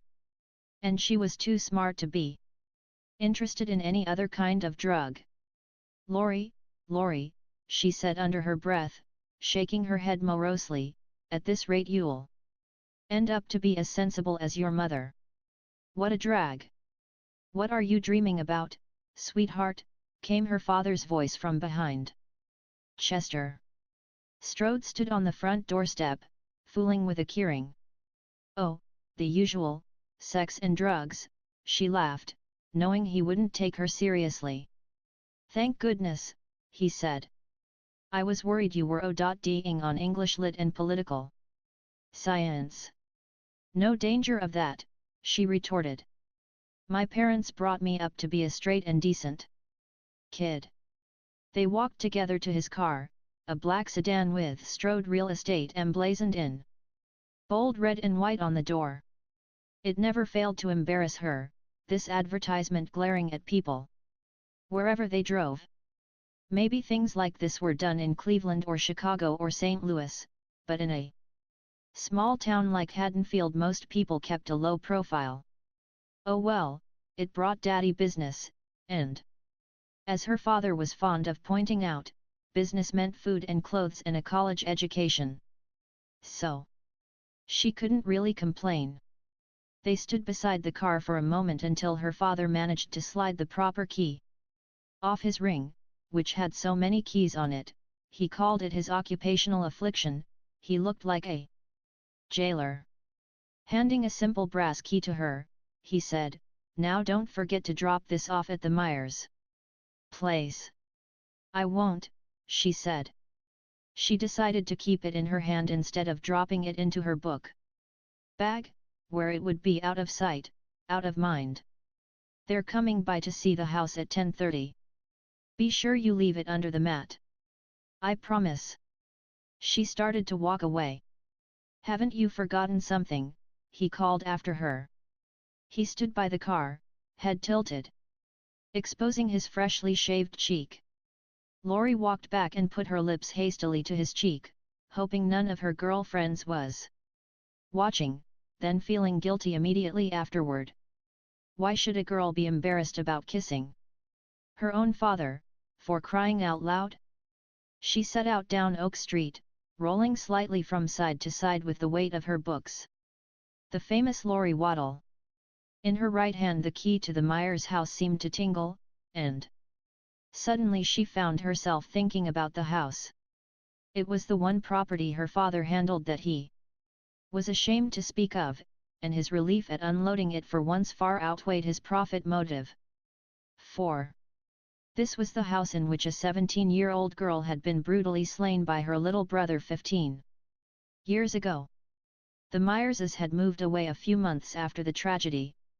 The grief, shame, and harassment by the press and gawking neighbors and passers-by had made their lives in Haddonfield intolerable. From somewhere in Indiana they continued to pay their mortgage loan and taxes, which, as Laurie's father had often said, was a terrible double burden. Not only could they not find a buyer all those years, but they had to bear the emotional burden every time they wrote out a check to support the unsaleable house. Chester Strode had used every trick in his prodigious salesman's bag to sell the white turkey, as he'd come to call it. But as soon as prospective buyers heard about the events of October 31, 1963, from neighbors all too eager to tell them, their superstition invariably got the best of them and it was goodbye sale. Mr. Strode couldn't even persuade customers to buy the property for the value of the land. Buy it and raise the house, if that's the way you feel, he would tell them. But the property was tainted, and no one went for the bait. Thank God for the New York couple who thought the house was just what they were looking for, and who were too sophisticated to believe the nonsense the neighbors prattled about. In fact, the New York couple actually thought the idea of a haunted house was charming, something they could boast about. So Mr. Strode gave the New Yorkers something else they could boast about, a price so ridiculous, it was, to use his patented phrase, lower than a song.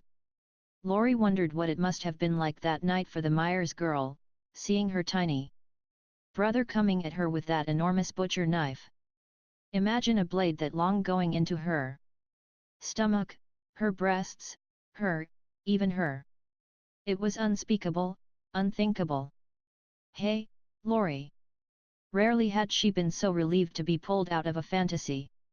The caller was Tommy Doyle, the boy she was sitting for tonight.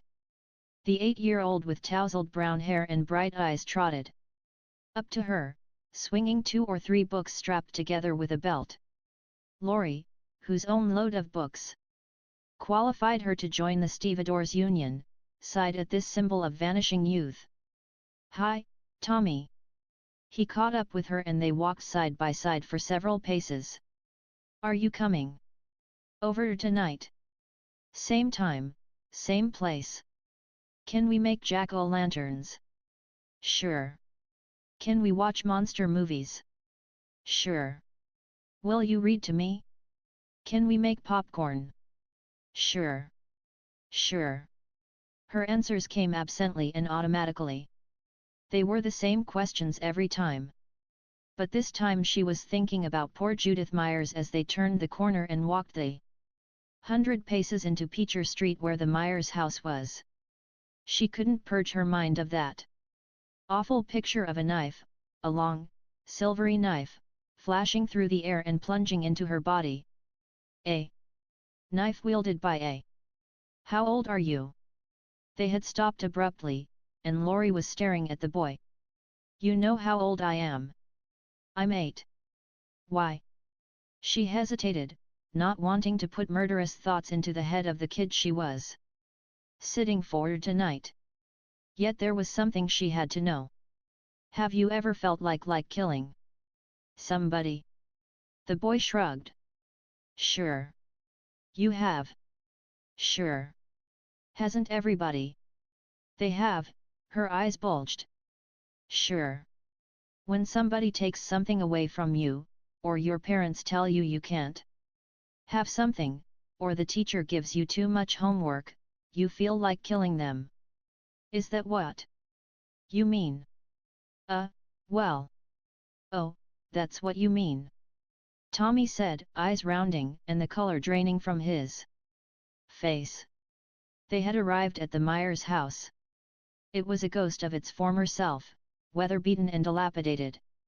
Set back from the street 20 or 25 paces, it stood glowering in the cool autumn morning like some mangy, brooding beast. Its former spanking coat of white paint, the symbol of pride of every fine Midwestern home, had turned to dingy grey, and much of it had peeled or flaked off, revealing a pitted and rotting facade of shingles.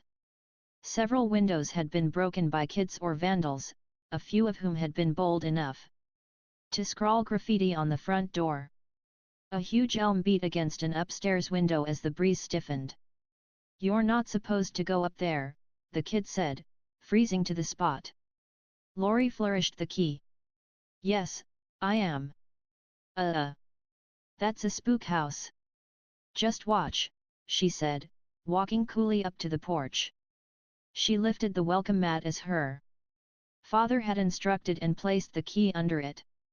She had wanted Tommy to know how unafraid she was, but if she was so unafraid, why was her hand damp with perspiration as she pulled it back from the mat? For a moment she stood transfixed, contemplating that night 15 years ago. My God! 15 years ago to the very night, she realized when the tragic event had taken place.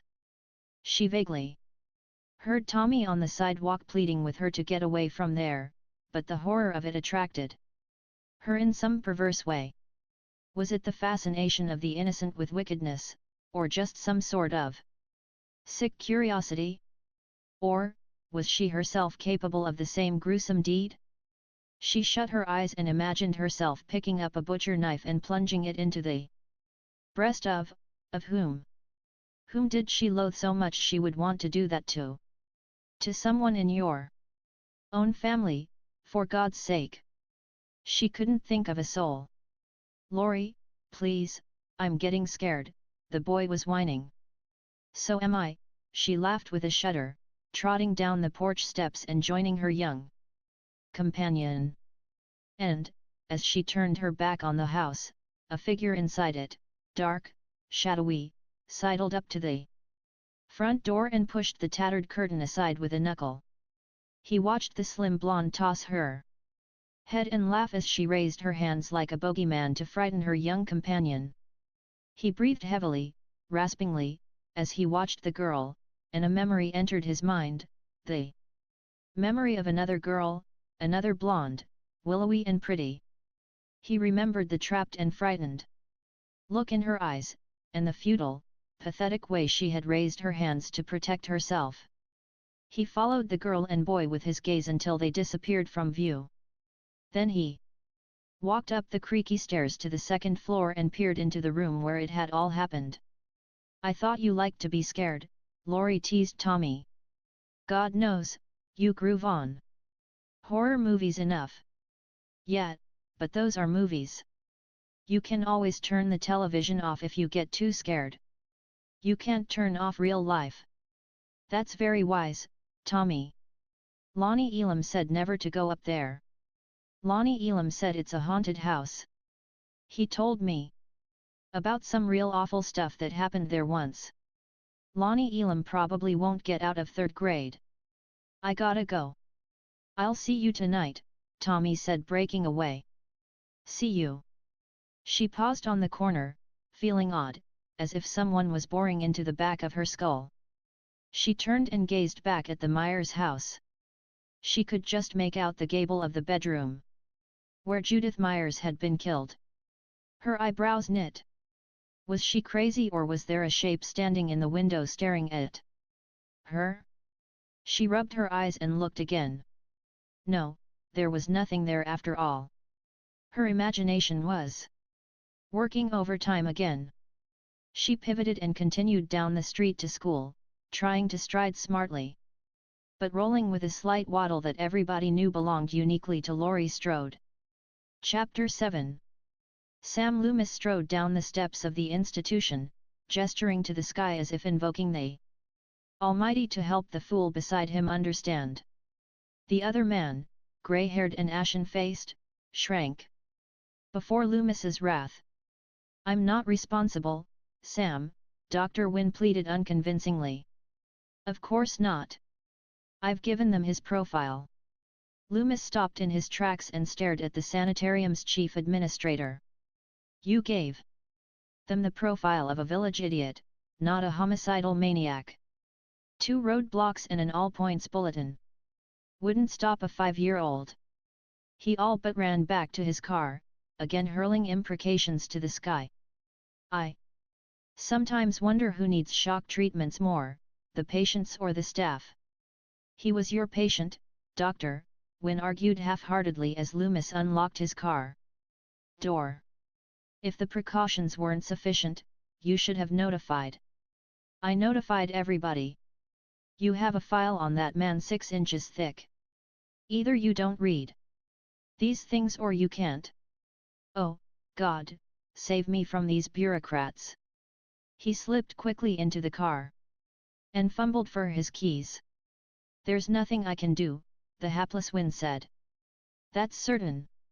You did nothing before, why should you be able to do anything now? How about getting on the telephone and telling them exactly what got out of here last night? And tell them where he's going. We don't know what got out of here last night. Your 6-inch thick file is full of conjecture. As for where he's going, that's conjecture too. You call that guard's broken neck conjecture? Tell that to his widow. You call the assault on the nurse conjecture? He pulled half the hair out of her scalp, for Christ's sake. The police will catch him. If they look for him in Haddonfield, they might. Wynne flashed a patronizing smile that enraged Loomis even more. Sam, Haddonfield is 150 miles from here. How could he get there? He can't drive. He was doing all right last night. Maybe somebody around here gave him lessons. If you read the file, you know that he had the run of the place. Inmates and staff alike were scared to death of him and indulged his every wish. Someone could very well have taught him how to drive. That's preposterous. If he had so much freedom, why didn't he walk out of here years ago? Because he had it made here. He had his little empire. Wynne shook his head and rolled his eyes heavenward, as exasperated with Loomis as Loomis was with him. Then why did he take off from here all of a sudden? Because Loomis had a strong idea why, for the same reason why he was probably heading for Haddonfield. But if Wynne hadn't bought any of Loomis's explanations up to now, he sure as hell wouldn't accept any now. I don't know why, Loomis snapped. Why won't you announce this to the press? You know why. Loomis clapped his hand to his skull. Yes, it looks bad for the hospital. You're willing to let a butcher roam the countryside so you can save your job. Oh, God, save me from bureaucrats, he repeated more fervently. He started the car and rolled down the window. I tell you this, Dr. Wynne.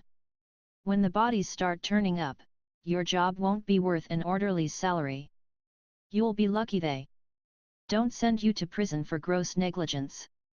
He rolled up the window, jammed the shift into drive, and skittered out of the parking lot like a drag racer.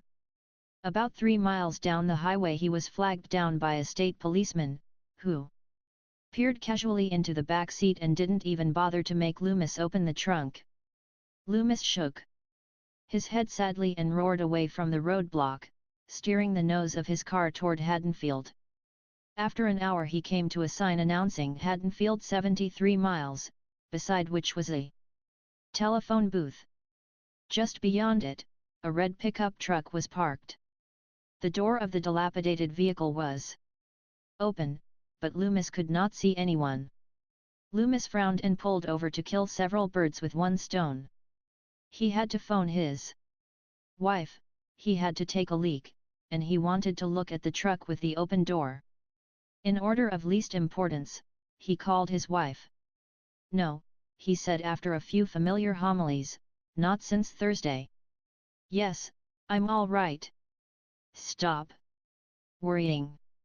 After this I'll sleep for a week, 2 weeks. But for now, I must stop him. Of course it's possible, he replied to a conjecture as fatuous as some of Wynn's, but I know him.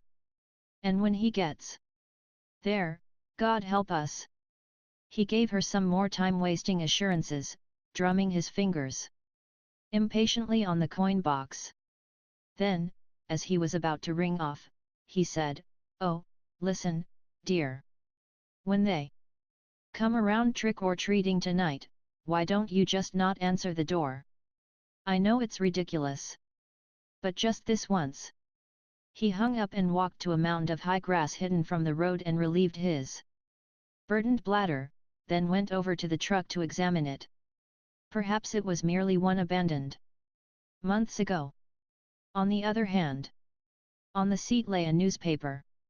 Loomis pulled it out and looked at the date, October 30th. 1978 yesterday's. He was about to return it to the seat when he noticed a crushed cigarette pack and a pack of matches half obscured by the dirt at his feet. He stooped to pick them up and read the message on the matchbook with fear clawing his heart, "The Rabbit in Red Lounge Entertainment Nightly." He raced back to the car, jumped in, started it, and rooster-tailed back onto the highway. About 6 paces beyond where he'd urinated, a man lay in the grass. Except for his shorts, he was naked. His eyes started in sightless horror at the clouds that had begun to roll in the sky. His body, however, lay stomach downward. Chapter 8. And the book ends, but what Samuels is really talking about here is fate. Mrs. Fredericks shut the book with a thump, then went to the blackboard and with the side of a piece of chalk wrote the word fate in large bold letters. She then wrote the name Rollins in smaller letters about 3 feet away from fate, and connected the two with 4 arrows going from Rollins to fate, one of them direct, the other 3 describing large arcs. Laurie had not been paying much attention to the morning lessons, for her mind kept drifting to the image of a 6-year-old boy with a gleaming butcher knife plunging it again and again into the softness of her body. Her legs were crossed and she squeezed her thighs tightly together to keep the imagined blade from making its most horrifying thrust of all. She looked down at her notebook and realized the symbolism of the doodles she'd been making absently during the teacher's exposition of the novel, dagger-shaped arrows penetrating a Valentine-like heart. Perhaps that was why she sat up attentively when she noticed the arrows Mrs. Fredericks had drawn on the blackboard. They all extended from Rollins, and all went in different directions. Yet all ultimately arrived at fate. "You see," Mrs. Fredericks amplified, "fate caught up with several lives here. No matter what course of action Rollins took, he was destined to meet his own fate, his own day of reckoning. The idea is that destiny is a very real, concrete thing that every person has to deal with." She emphasized this by stabbing at the word fate 5 times in rapid succession with the chalk until it snapped. 2 or 3 students giggled, but Laurie drew her breath in sharply. She mused about fate. Suppose it was my fate to die like Judith Myers. No matter which way I ran, no matter what I tried, that blade would be waiting for me. Gosh, that couldn't be my fate. I'm too young. I'm too, well, too nice. But Judith Myers was young, and probably no less nice than I. It was just her destiny, that's all. It had been determined by God a million years ago that on October 31st, 1963, Judith Myers would be horribly murdered. But why would God do a thing like that to a nice girl? God wouldn't do anything evil like that, would he? We were taught in Sunday school. As her mind wandered dreamily over these solemn questions, she noticed a station wagon parked on the street. Behind the wheel, gazing into her classroom, gazing it seemed directly at her, was a man. At least she thought it was a man. He was dressed as far as she could make out in dark khaki mechanic's coveralls. His hair was black, but his face seemed preternaturally white, almost powdered. In fact, the more she looked at the face, with its red lips and sunken purple eyes, she wondered if he weren't wearing a mask. He'd better be, because if that's his own face, that guy is in trouble. Wow, if he's looking at me, then I'm in trouble. Hoping he would go away, she focused on Mrs. Fredericks, who had picked up her broken chalk and was putting some finishing touches on her rendering of man against his fate, underlining and circling fate several more times. As she'd had enough morbid thoughts for one day or for a lifetime. Laurie concentrated on the lesson. Edwin, Mrs. Fredericks was asking, how does Samuels's view of fate differ from that of Costain? I'm not going to look at that man, Laurie swore to herself as the boy too rose away. Muttered an answer. I can see him out of the corner of my eye, but I'm not going to give him the satisfaction of looking at him. Well, maybe just a bit to see if he's still. She turned her head ever so slightly. He was. Laurie. The pronunciation of her name came like a thunderclap, and she jumped as if a bolt had struck her seat. Ma'am. Perhaps you can answer the question. She closed her eyes and brought the question to the forefront of her mind. Then she struggled for a moment to produce an answer. Costain wrote that fate was somehow related only to religion. The teacher's smile of approbation prompted Laurie to go on and gave her fortitude. Whereas, Samuels felt that fate was like a natural element, like earth, air, fire, and water. That's right, said Mrs. Fredericks. Samuels definitely personified fate. He was gone. She'd decided, even as she spoke to the class, that she was going to whip her head around when she finished and glare at him, whoever he was, until he dropped his eyes in embarrassment. But he was gone. He was back. Several hours later, as school ended with a blaring bell, he sat in the stolen station wagon, watching the children burst out of the doors with a clamor. Many of them were dressed in Halloween costumes and bore black and orange paper cutouts made in school, witches and pumpkins, black cats and devils, skeletons and ghosts. One little girl pretended to be riding a broomstick with a cardboard black cat on it, another wore a jack-o'-lantern on his head like the famous headless horseman. After a while, 4 boys emerged, one of them bearing a pumpkin so large he swayed from side to side like an overburdened burro. The other 3 were pushing him back and forth and taunting him. The boy they were bullying was the same one that had been talking to the pretty blonde girl this morning. Leave me alone, the boy was pleading. They wiggled their fingers in his face. He's gonna getcha, he's gonna getcha, he's gonna getcha. The boy slapped at the fingers. Leave me alone. The bogeyman is coming. No, he's not. Leave me alone. He doesn't believe us. Don't you know what happens on Halloween, said the biggest one, putting his face close to Tommy's. Tommy shrugged. Yeah, we get candy.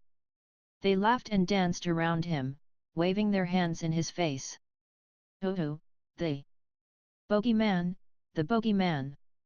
Tommy clutched his pumpkin tightly to his chest and tried to push his way through them. But one of them stuck his foot out and tripped him.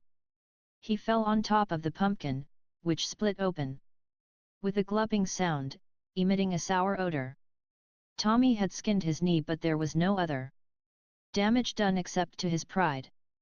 He fought back, welling tears. The sound of the boys' cruel laughter faded as they ran away, leaving Tommy to climb painfully to his feet. His jacket was covered with pumpkin pulp and seeds. Suddenly, as he began pulling these off with his fingers, he felt the sunlight eclipsed by a large shadowy figure. He looked up. And there was a man in dark khaki coveralls standing there looking at him. Hi, said Tommy. The man said nothing. Tommy could hear him breathing stertorously, but the boy couldn't see his face clearly because it was positioned between himself and the sun. What Tommy could make out, however, left him in no mood to hang around. The man had dark red-stained lips and his eyes were rimmed in purple, like grossly overused eyeshadow. A livid scar zigzagged down his cheek. The weird thing was, Tommy couldn't imagine that that was the guy's own face. It looked rubbery and kind of mask-like. But if he was wearing a mask, shouldn't he take it off around about now? And say boo, and reveal who he was? Tommy didn't like this at all. Grown ups didn't go prowling around schoolyards wearing masks, Halloween or not. And this guy's breathing sounded like something he'd heard when he'd visited his dying grandpa in the hospital. Creepy. He looked down at the pumpkin, wondering if it could be salvaged. No way. Meat, pulp, and seeds spilled out of its shattered hull like the contents of a cracked orange skull. When the man stepped toward him, Tommy needed no inspiration to run like crazy. In a moment his blurred legs had carried him out of the schoolyard and down the street, thinking about the bogeyman. The man stood indecisively for a moment, then returned to the station wagon. His gait was quick and graceful for a big man. He started the engine and pulled away from the school, turning the corner and accelerating down the street on which the little boy had run. There he was, still running. He pulled the station wagon parallel to the boy, studying him for a long moment. Then he accelerated again, leaving the kid in his dust. He turned the next corner, then began cruising at random, familiarizing himself with the street patterns or returning to places dimly remembered. "It's totally insane," the leggy blonde was saying. Her hands flew out in a wild gesture, making Laurie laugh. Linda always made Laurie laugh. Just about everything the girl was, everything she did, was so alien to Laurie's thinking and behavior that Linda was like a visitor from another planet. Whereas Laurie's beauty was modestly contained in quiet clothing and hairstyle, Linda wore skin-tight jeans and sweaters and bright ribbons in her hair that virtually shouted sex here. To anyone with eyes to see. Linda had never learned to moderate her voice, so everything she said was an announcement or a declaration, supported by gesticulating hands that never seemed to be burdened by such impediments as books or schoolwork. The girl's friends had unanimously elected her president of the Inward of the Month Club.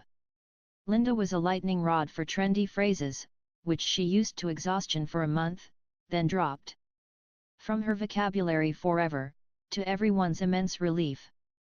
3 months ago it had been weird, 2 months ago, gross, last month, she was calling everyone Jack. This month's word was totally. It's totally insane. We have 3 new cheers to learn in the morning, the game in the afternoon, I get my hair done at 5, and the dance at 8. I'll be totally wiped out. I think you have too much to do tomorrow, Laurie observed needlessly. Laurie sighed. As usual, I don't have anything to do. It's your own fault, and I don't feel sorry for you, Linda declared as they turned a corner onto a shady avenue. Look at you, Laurie strode. You dress like a fugitive from Miss Prudence's school for proper young virgins. Your hair is totally plain. You wear no makeup at all, no eyeshadow. Not even lipstick. If you're hoping to catch a boy, forget it. You couldn't catch a frog the way you look. Thanks a lot. Don't get insulted. You know perfectly well how pretty I think you are. But you go around like being pretty is embarrassing. I don't think anyone in Haddonfield knows if you have any boobs. You're always hiding them behind a stack of books that would bring a sumo wrestler to his knees, for God's sake. And that walk. Laurie was shaking with laughter. Enough. That walk. Linda shouted her down, really warming to the subject. With all those books and bags, you look like a drunken mountain goat with an injured. Hey Linda, Laurie. They didn't have to turn around to recognize Annie's strident voice, which Linda had characterized once as so sharp it could shatter a hero sandwich. Their inseparable friend slid between them and their pace doubled. Annie was always in a rush, though no one was ever able to figure out why. She rushed to get somewhere and rushed to get out there. She rushed to eat, but then found herself with so much time on her hands she'd complain about being bored.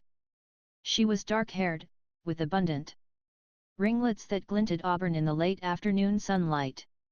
She wore a red sweater and a sweater vest over that, but it did very little to moderate the thrust of a very large pair of breasts that jiggled unharnessed beneath the fabric.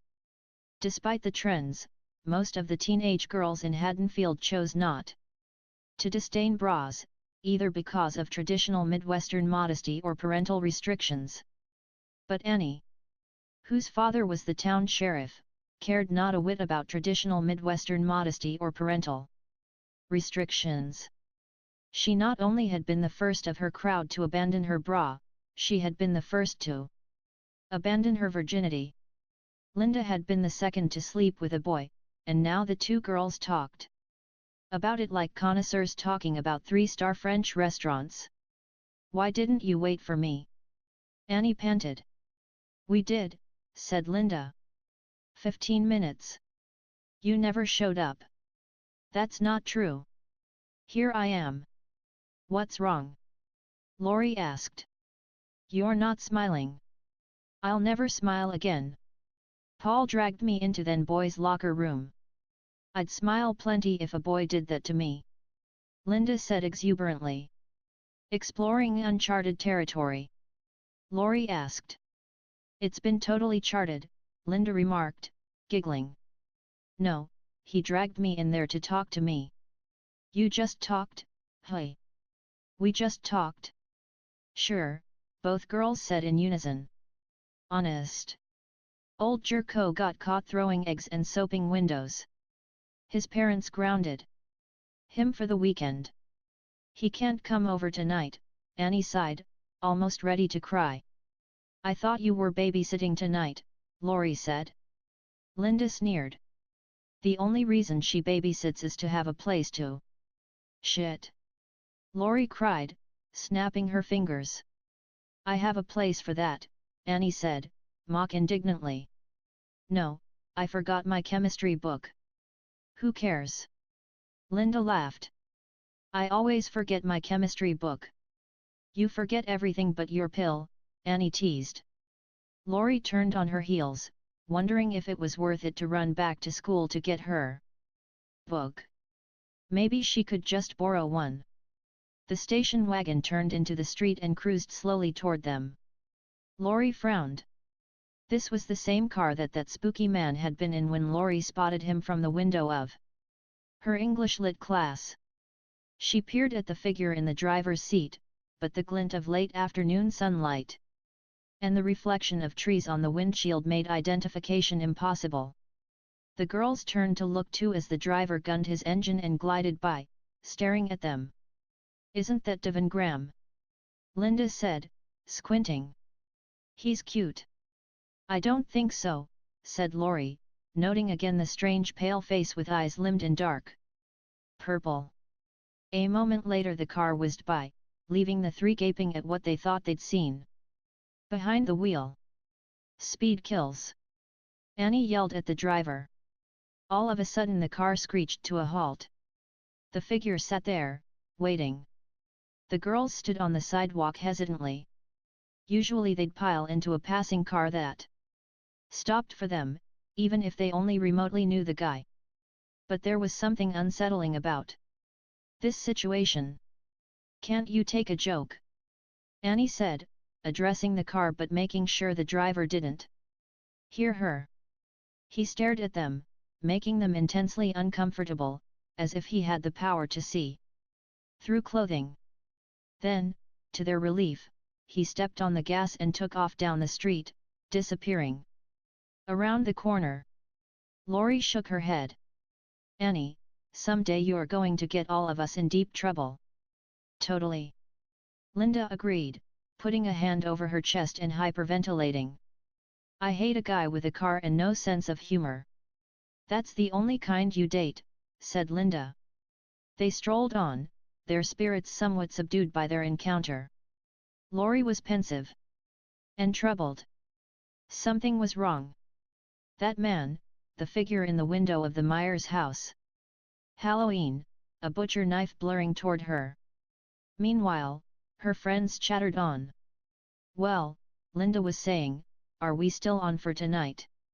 I wouldn't want to get you in deep trouble, Linda, Annie replied. Come on, Annie. Bob and I have been planning on it all week. Annie sighed. All right. The Wallaces leave at 7. Laurie made a conscious effort to pull her mind away from its morbid fixation. I'm babysitting for the Doyles. It's right across the street. We can keep each other company. Terrific, Annie groaned. I've got 3 choices. Watch the kids sleep, listen to Linda. Screw, or talk to you. They stopped in front of Linda's house, a pastel green frame house with dark green shutters. It was nestled beneath a towering elm whose leaves twirled to the prim lawn with every gust of the autumn breeze. What time? Annie asked, without enthusiasm.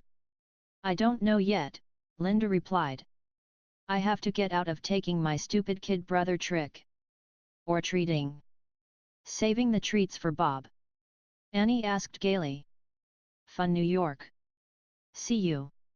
Linda walked up the path to her house, her tightly clad rear jiggling seductively.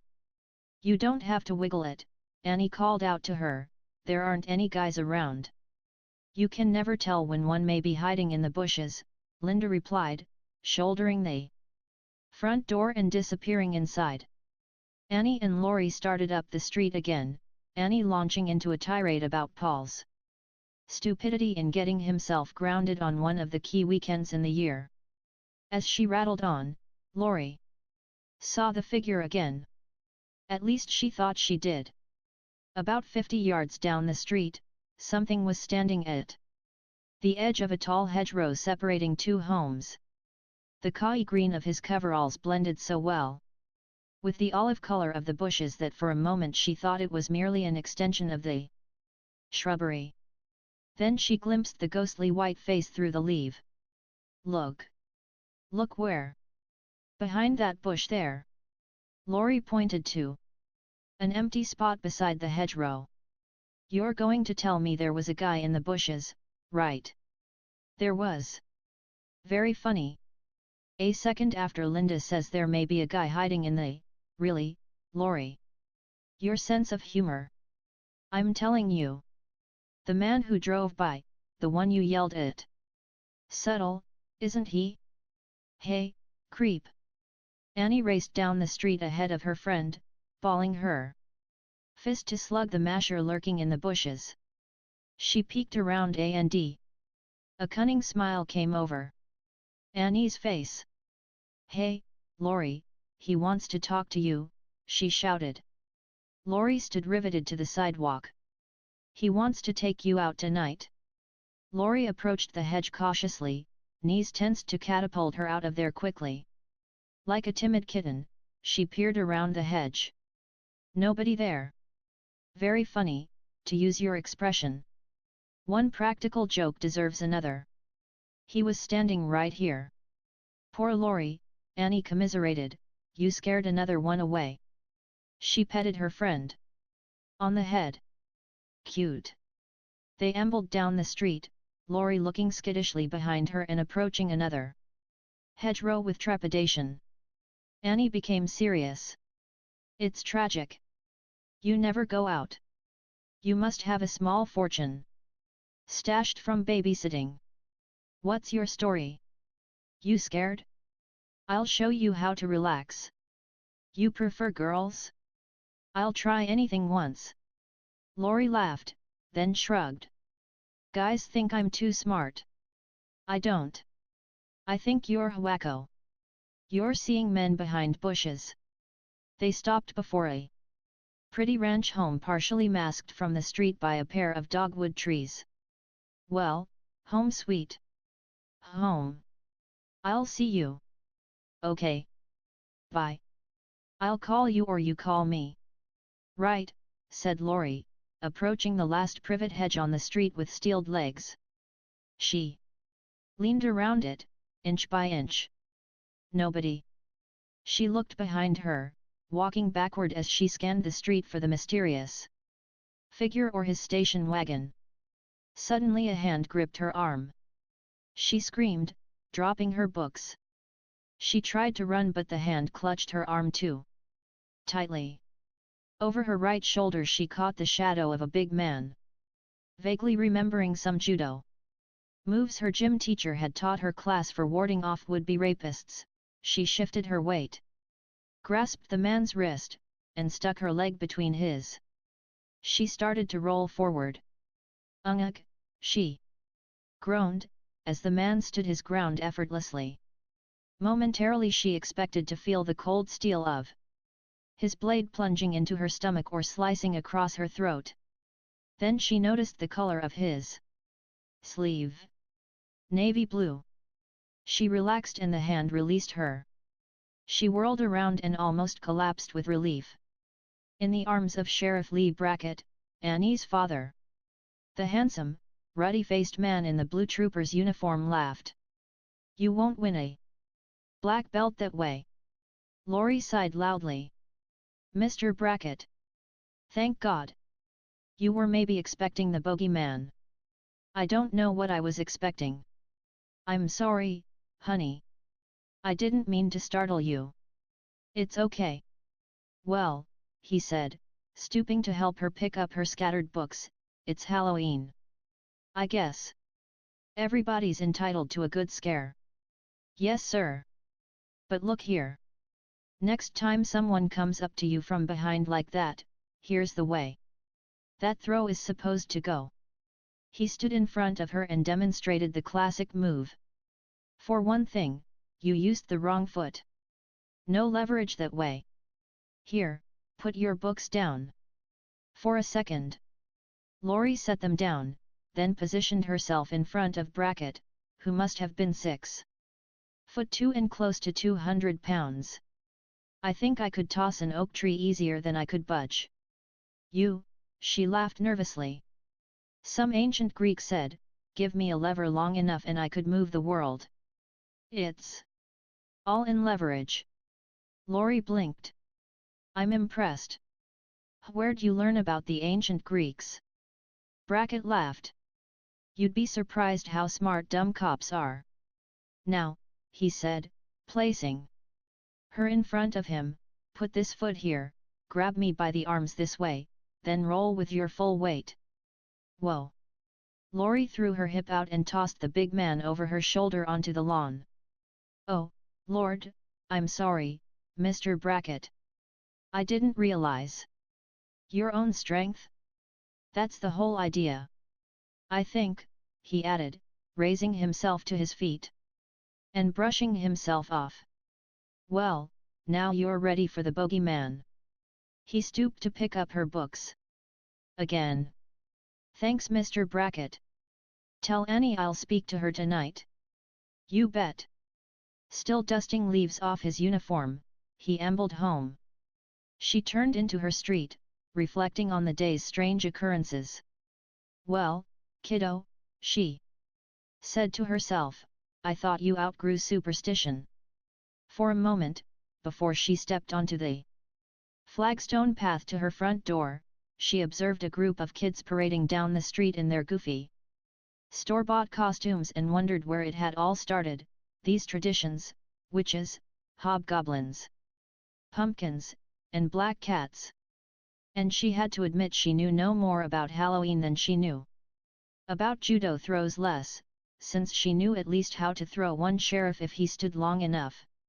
Dimly she realized that the celebration must harken back to the old times when evil was more respected in the world.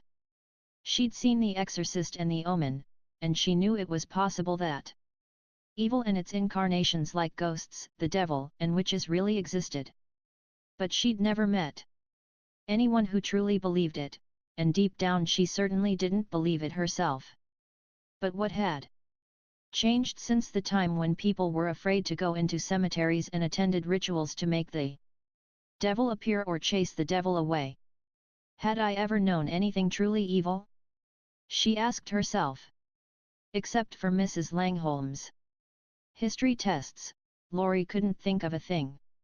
Yes, there was one thing.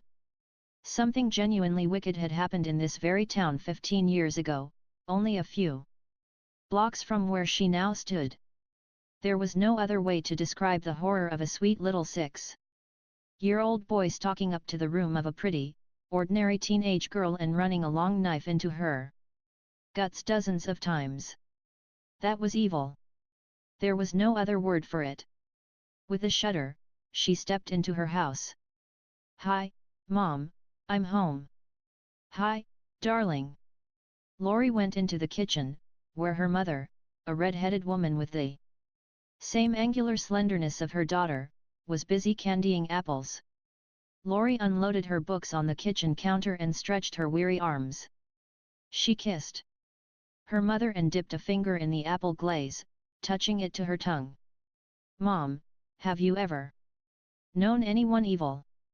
Her mother cocked her head and looked at Laurie with arched eyebrows. "That's quite a question." "Well." Her mother washed her gooey fingertips in the sink, then wiped them on paper towel. "Well, they said that Hitler was evil, but I was too young to remember the war, and of course the only thing I know about his atrocities is what I've read or seen in the movies. I mean, I've never experienced someone evil, if that's what you're getting at." "I think it is." "What about the little boy who stabbed the Myers girl?" Mrs. Strode shook her head. "You're certainly thinking some dark thoughts today, young lady." "I know. But it's interesting that you mention it. If you went to church more often, you'd understand." "Why?" "Hey. Yes. You see, the Myers case was mentioned by Reverend Peters in last Sunday's sermon." "It was?" Laurie leaned forward, fascinated. "Uh-huh.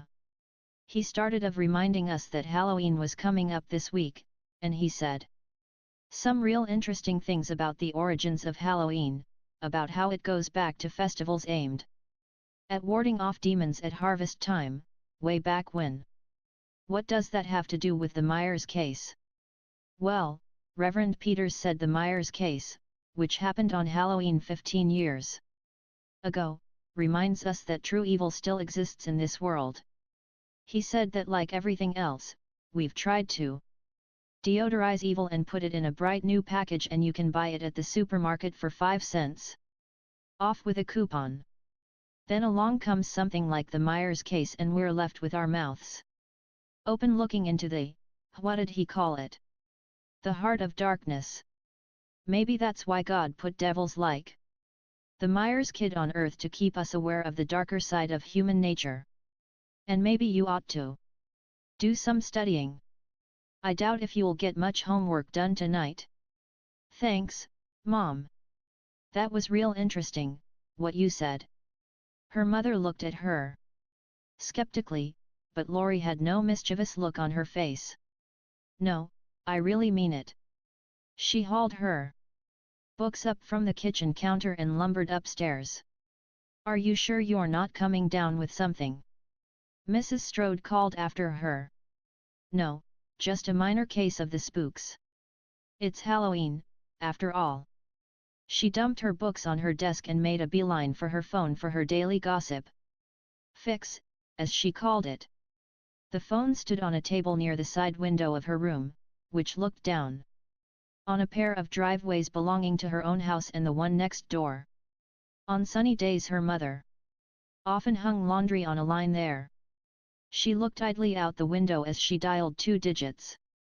Then she gasped and put the phone sharply back on its cradle. He was there. Partially masked by flapping sheets, he stood there looking up at her window. His face was flower white, his lips rouge red, his eyes dark and limitless. The texture of his skin was rubbery looking. But it was still impossible to tell if he was wearing a mask.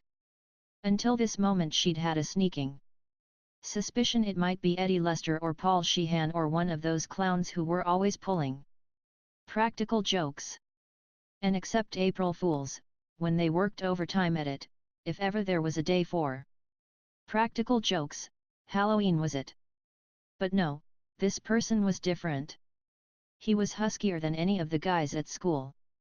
And there was something about the way he hung back instead of tearing off his mask, identifying himself and saying the joke was over, the way any normal prankster would. And this person was so elusive. You looked at him and he was there, but if you blinked he was gone. And that station wagon. She'd never seen it around, and she and her friends knew every car in town, for sure. She'd noticed some kind of emblem on the door as it cruised past this afternoon. Next time it went by she'd looked at it more carefully, or try to get the license number. But now he was gone. Biting her lip, she slammed the window down hard, rattling the sash, and locked it. Rubbing her knuckles over her teeth, she paced around her room, wondering what to do. She twisted her head suddenly toward the window to catch him unawares, but he was gone. She began to doubt her senses. Her phone rang, making her jump as if a shotgun had gone off at her feet. She picked it up. Hello. The line was open, but silent. Someone was listening at the other end. Hello. There was a sound like someone smacking his lips. Who is this? The sound grew louder, and someone made a muffled growl. Lori slammed the phone down and wrapped her arms around herself to keep from shaking. The phone rang again. Lori looked at it, debating. Then, after 3 rings, she picked it up and held it to her ear for a long moment before venturing to speak. Hello. Why'd you hang up on me? Annie said indignantly, swallowing whatever she'd been chewing. Annie, was that you? Lori's fingertips flew to her bosom in relief. Of course. Why didn't you say anything? You scared me to death. I had my mouth full of peanut butter. Couldn't you hear me? No. What did you think it was? I don't know, an obscene phone call or something. Well, now you hear obscene chewing. And she smacked her lips and tongue around the remnant of the soggy sandwich. You know, you're losing control, Lori. I think I've already lost it. I doubt that.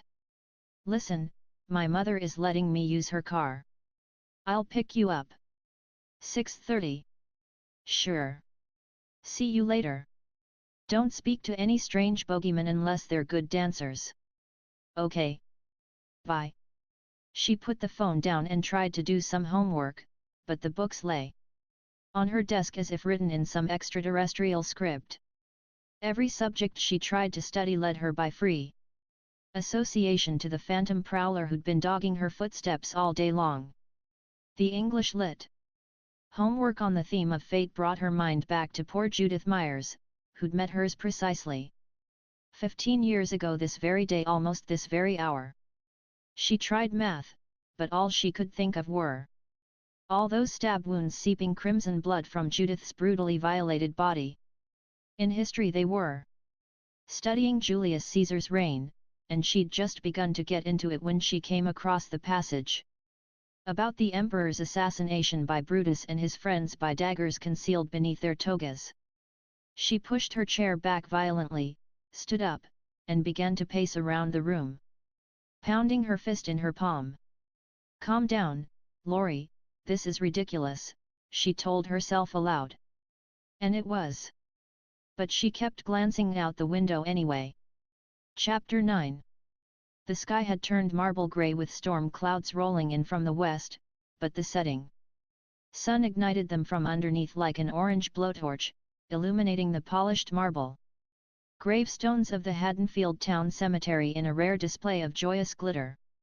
Angus Taylor, the caretaker of the non-denominational cemetery, puffed up the sharp incline, reading from a notepad as he led his trench coat-clad guest along a flagstone path. "Can't take this hill like I once used to," he said between anguished breaths. "Too much beer, not enough sex.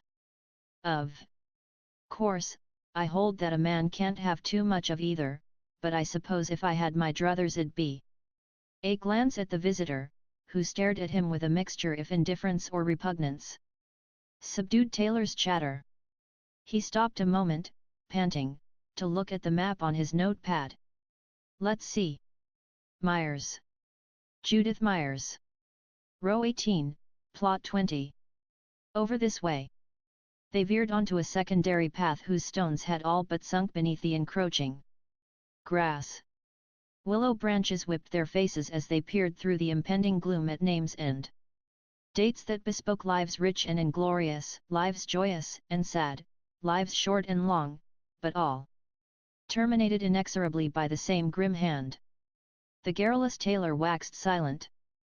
Though he'd been in the undertaking business all his life, it wasn't until lately that he'd begun to realize that his interest had become more than professional. At the age of 62, the dozens of graves whose excavation be supervised had begun to beckon to him, and he'd started to ponder what it meant to spend an eternity in one. He'd arranged to be baptized, so that he could be buried in a churchyard, where at least there might be the illusion of grace and salvation, and where he'd be surrounded by people bound to him by their mutual faith. "You believe in God, Mr.?" Sam Loomis studied the man from beneath craggy brows and decided it wasn't worth getting into a philosophical debate. "Doesn't everyone?" he said. "Which way?" "Left." They walked slowly, scanning the stones. "Every town has something like this happen," the puffing man said. "I remember a guy over in Russellville, Charlie Bowles. Nicest guy you could ever imagine. You could boot him in the tail, he'd never complain. Then, maybe some 20 years ago I recollect, he finished dinner, excused himself from the table, and went into the garage.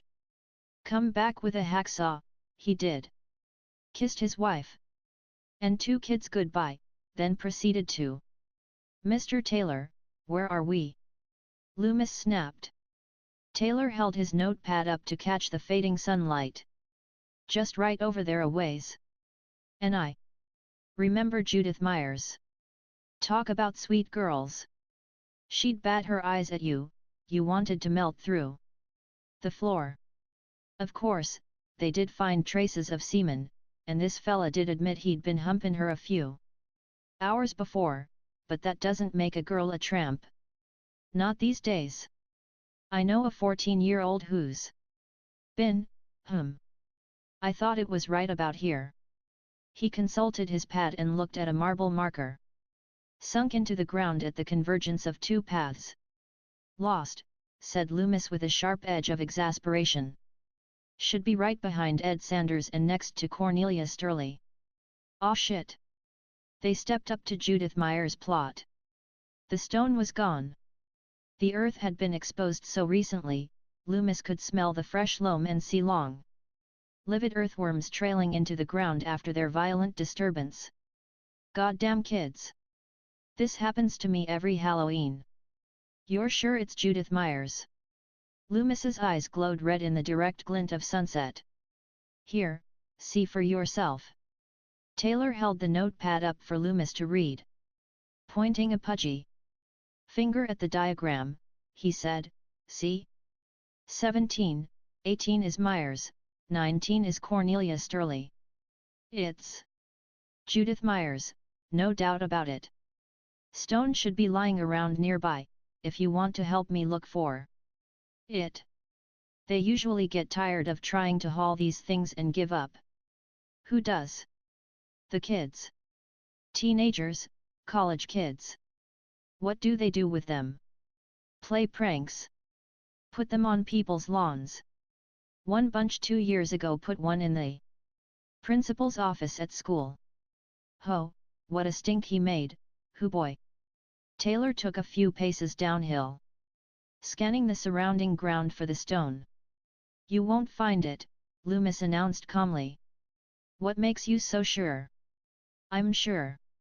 He's come home," Sam Loomis said, leaning heavily on a tombstone. Chapter 10. The trick-or-treaters were in full bloom. The children had poured out of their homes. Simultaneously, as if on some signal unheard by grown UPS. Laurie stood on the sidewalk outside her house, one eye cocked for Annie's red two-door hardtop, and watched a procession of pirates, clowns, cowboys, witches' skeletons, ballerinas, policemen, firemen, doctors, nurses, and soldiers that trooped up and down the block in clusters of 4 or 5, methodically working the streets with their ever-fattening mass-produced orange and black shopping bags. What touched her most deeply was the realization that these children were free and safe to roam the streets unhindered, unworried by the bullies and muggers and purse snatchers that lay in wait in the shadows of New York or Chicago or the other big cities. Oh, 1 or 2 knots of children were accompanied by an adult, but this was for traffic supervision, not protection against crime. The littlest ones tended to cross streets without looking at this dusky hour, where the all-but-settled sun glinted with a brightness equal to the orange jack-o'-lanterns that rested on porch railings or in windows in every house. Oh, one did read in the newspapers every year about some mad person who hated children and injected poison into apples or concealed razor blades in trick-or-treat candy. But that wasn't why. The occasional parent could be seen tagging along with a pack of beggar children, looking foolish in grown-up clothes or even more foolish in costume. No, there was no danger to the child who walked the sundown streets of Haddonfield. At least not, Laurie pondered, from without. But from within? Was it not possible that among these dozens of gaily cavorting children there was one capable of a crime so heinous it made the gorge rise in your throat just to think about it? It would be ridiculous, laughable, had it not been so. 15 years ago this very night. They said he had on a clown costume, Laurie said, scanning the little revelers for a clown costume. She found 4 in the space of a minute. That one of them could produce a knife and ventilate her entrails was a thought far more horrifying than the thought of the same knife wielded by some city cutthroat, from whom you at least expected it. Laurie flashed for a second on Judith Myers and tried to put herself in Judy's place as the boy with the rosy cheeks and fawn eyes exposed the blade of his butcher knife and began to advance on her. "It's a joke, you can stop now," Laurie heard herself telling her own imaginary kid brother. But the kid brother didn't stop, and when he brought the blade up and then down that first time, just before that point penetrated your flesh, you knew something about evil that had been forgotten for centuries, maybe millennia. You knew in that instant that everything you had been brought up to believe, everything you had counted on for security, everything you took for granted as normal, all of it was a lie of such enormity that if you could live for another 100 years, let alone another 5 seconds, you could never fully grasp it. In that instant of frozen time between the downward thrust of the child's arm and the searing agony of his blade plunging hotly into your body, your mind took stock of everything that had meant comfort to you: the television set and the air conditioner, the late model car with 300 horsepower and rack and pinion steering and disc brakes, the refrigerator freezer that made ice cubes, the electric range that signaled you when your roast was ready, your gas heater that flicked on automatically when the temperature in your home dropped below 65 degrees, the happy house and loving parents and terrific teachers and great friends. You surveyed them all and they were lies, lies, for when it came to shielding your belly from this crazed 6-year-old's right hand, these comforts were as thin as the silk panties that shielded it now, for all the protection they rendered. Trick or treat. Laurie clutched her stomach involuntarily. "Get away from me," she screamed. The children's eyes rounded, and they backed away several steps. Lori caught her breath and laughed sheepishly. Oh, I'm sorry, you snuck up on me. This is my house, here. Go up to the door, my mother has some goodies for you. Get a grip on yourself, Lori said to herself as the children traipsed up to her front door. Annie's car whipped around the corner and screeched to a stop. Lori walked around to the passenger side and got in. She sniffed the air. Do you have to smoke that stuff when you drive? Well, excuse me. Look, I'm no prude, but there are kids all over the place tonight, so drive carefully, hey. Yes, Mommy, Annie said, pulling away from the curb with exaggerated caution. Where are we going? The usual. Just a cruise around town to see who's hanging out, and with whom. Then on to our babysitting assignments. Barf. And you ask if I have to smoke, she said, groping around her purse. And removing a clumsily rolled joint in canary yellow paper. At a stop sign she lit it, pulling on it with a hissing intake of air and offering it to Lori. Grass never did much for Lori, and she didn't expect it to do much this time, but it was the social thing to do, so she dragged on it the way she'd been taught. She must have hit a hot spot in the joint, or perhaps it was a particularly rough weed, because she started to cough uncontrollably. Annie took the joint back. You'll never make a good dope addict, she said, hitting it again. They drove casually in the general direction of town, Lori holding in her lap the pumpkin she'd brought for Tommy Doyle. They passed a few friends, nobody special, so they honked and waved. And drove on. You still spooked? Annie asked her friend. I wasn't spooked. Lies. I saw someone standing in Mr. Riddle's backyard, that's all. Probably Mr. Riddle. He was watching me. Mr. Riddle was watching you. Annie gave that three-note giggle she always seemed to utter when she was getting high. Lori, Mr. Riddle is 87. He can still watch. That's probably all he can do. Annie looked in her rearview mirror before hanging a left. And casually noted the same station wagon she'd shouted at after school. It was about 50 yards behind her. It was probably nothing, and not wanting to alarm Lori more than the poor girl was already alarmed, Annie decided to say nothing. But she wondered who this El Creepo was. If you're trying to meet a couple of chicks, this sure wasn't the way to do it. And if you're some kind of pervert, tailing chicks through the streets of a small town is about as subtle as throwing a bomb into a police station. She checked the rearview mirror again and he was gone. Too bad. Now she'd never know. But she had a thought by association, and she uttered it. Have you ever worn a mask? Hey. When you wear a mask, like at Halloween. But I mean a really good one that disguises your face so that people really don't know who you are. What about it? Lori's brow wrinkled as she waited for the punch line. I was just thinking, you can say or do anything from behind that mask, because people don't know who you are. It's like the Alexandria Quartet, said Lori. Lawrence Durrell. I never read that. I'm sure, Lori teased. Somewhere in one of those novels Durrell describes the terrible things that happen on carnival night because people wear masks. Murders, rapes, people hiding behind the anonymity to take advantage of each other. Oh, goody, can I get a student discount on a ticket to Alexandria? Be serious, Annie, you're the one who started this conversation. Sorry. But see, that's just what I mean. The idea of not being responsible for anything I do.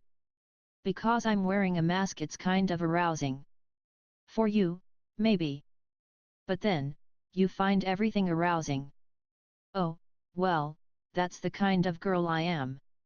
Maybe you ought to put on a mask and let some of your inhibitions out, do something mad.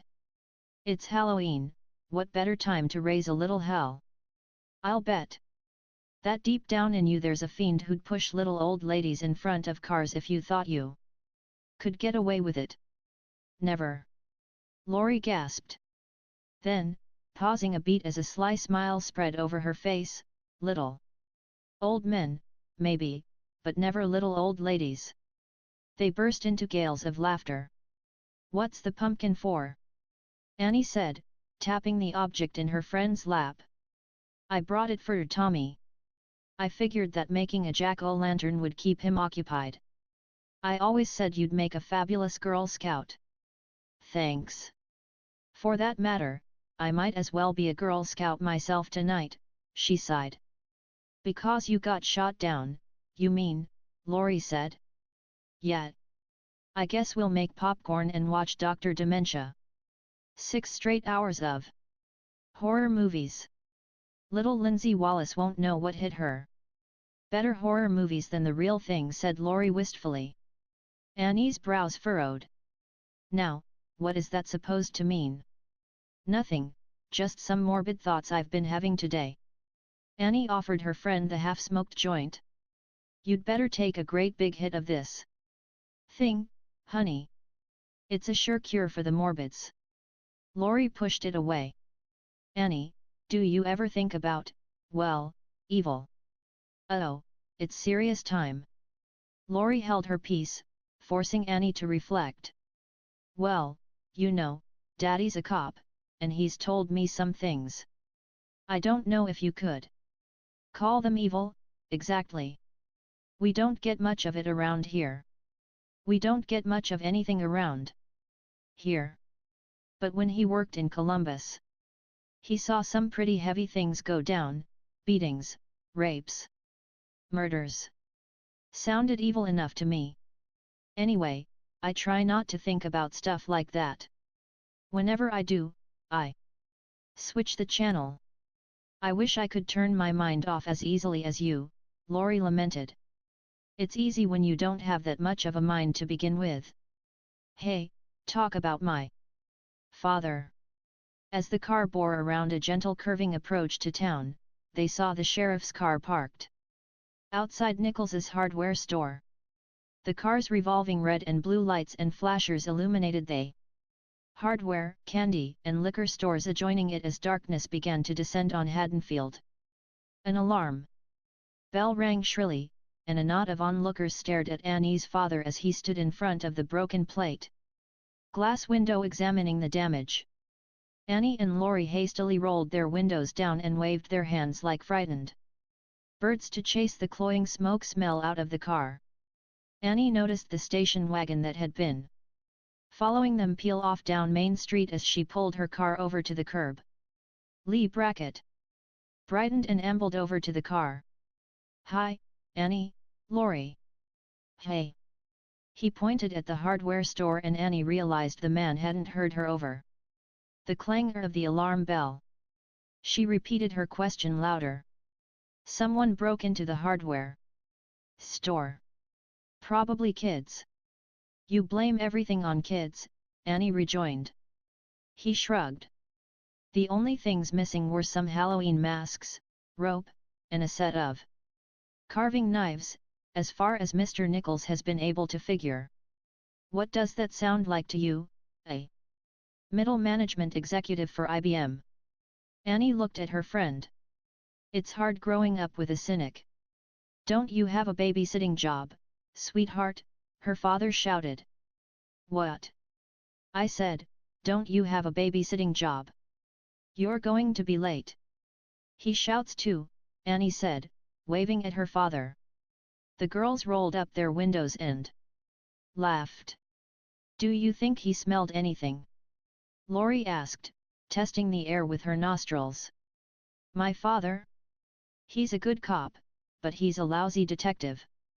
I hope so. I'd hate for it to get back to my folks.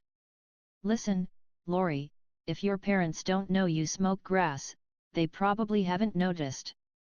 You've grown boobs, either. She glanced sidelong at Lori's chest. I take that back. I'm not sure anybody's noticed you've grown boobs.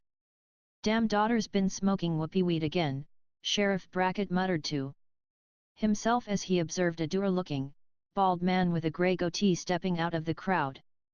The man wore a chocolate-colored suit beneath a rumpled trench coat. "Sheriff? I'm Dr. Sam Loomis," the man shouted over the alarm. "Lee Brackett," the sheriff said, looking at him critically. "We don't need a doctor. It's just a routine break-in. I'm not that kind of doctor.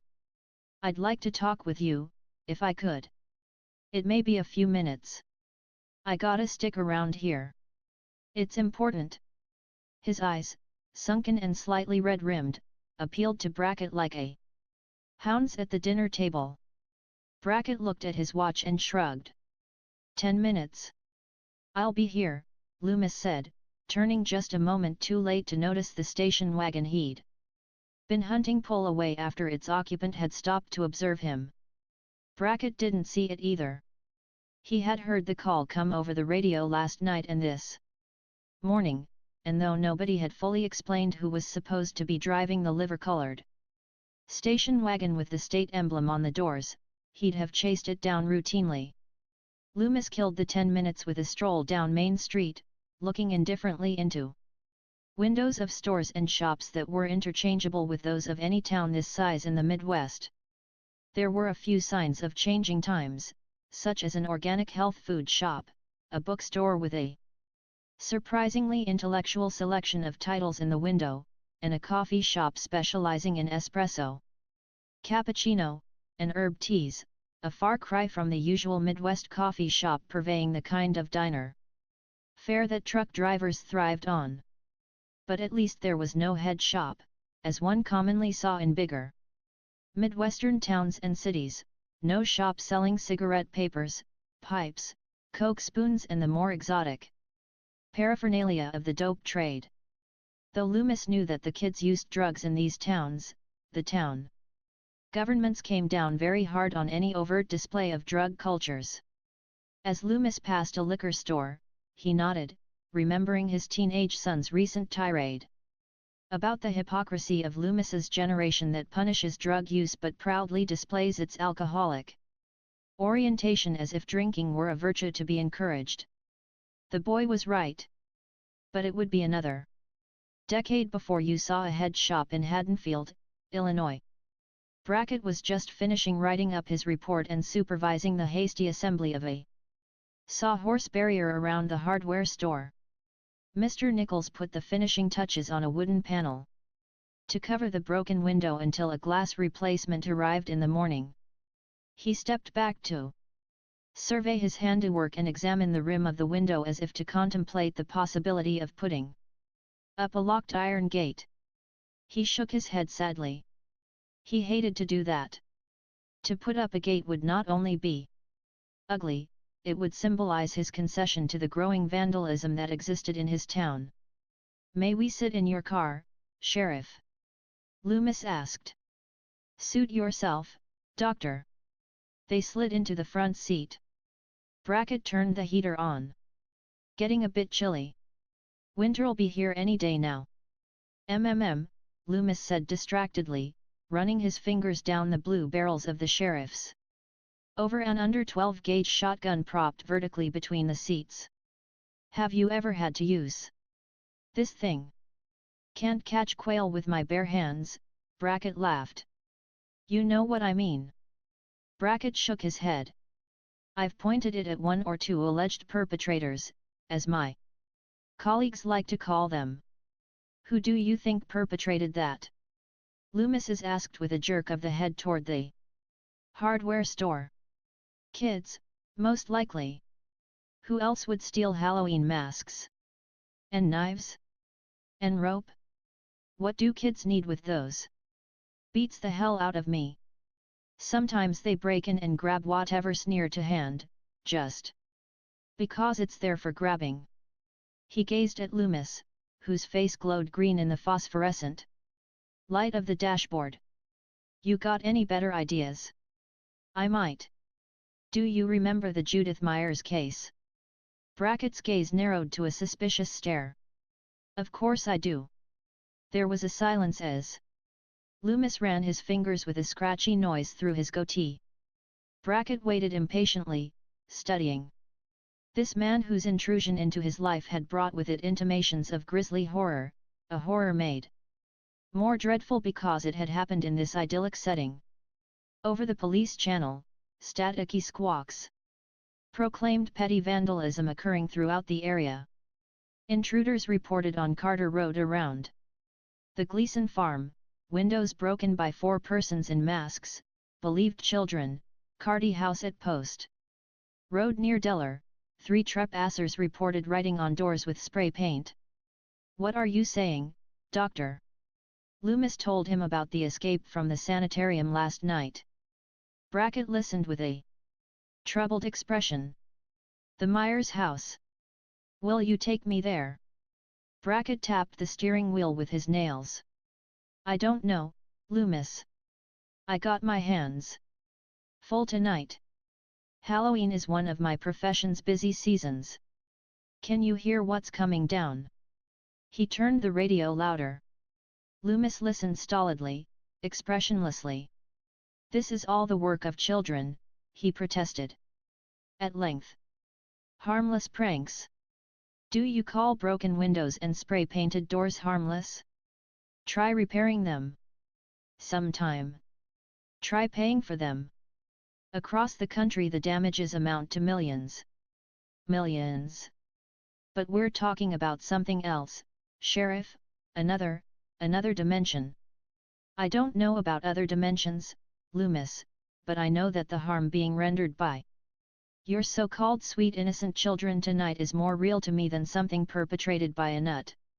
Case 15 years ago. An escaped nutcase." Loomis's distinction made a telling point on the sheriff. That's true," he conceded. Reluctantly.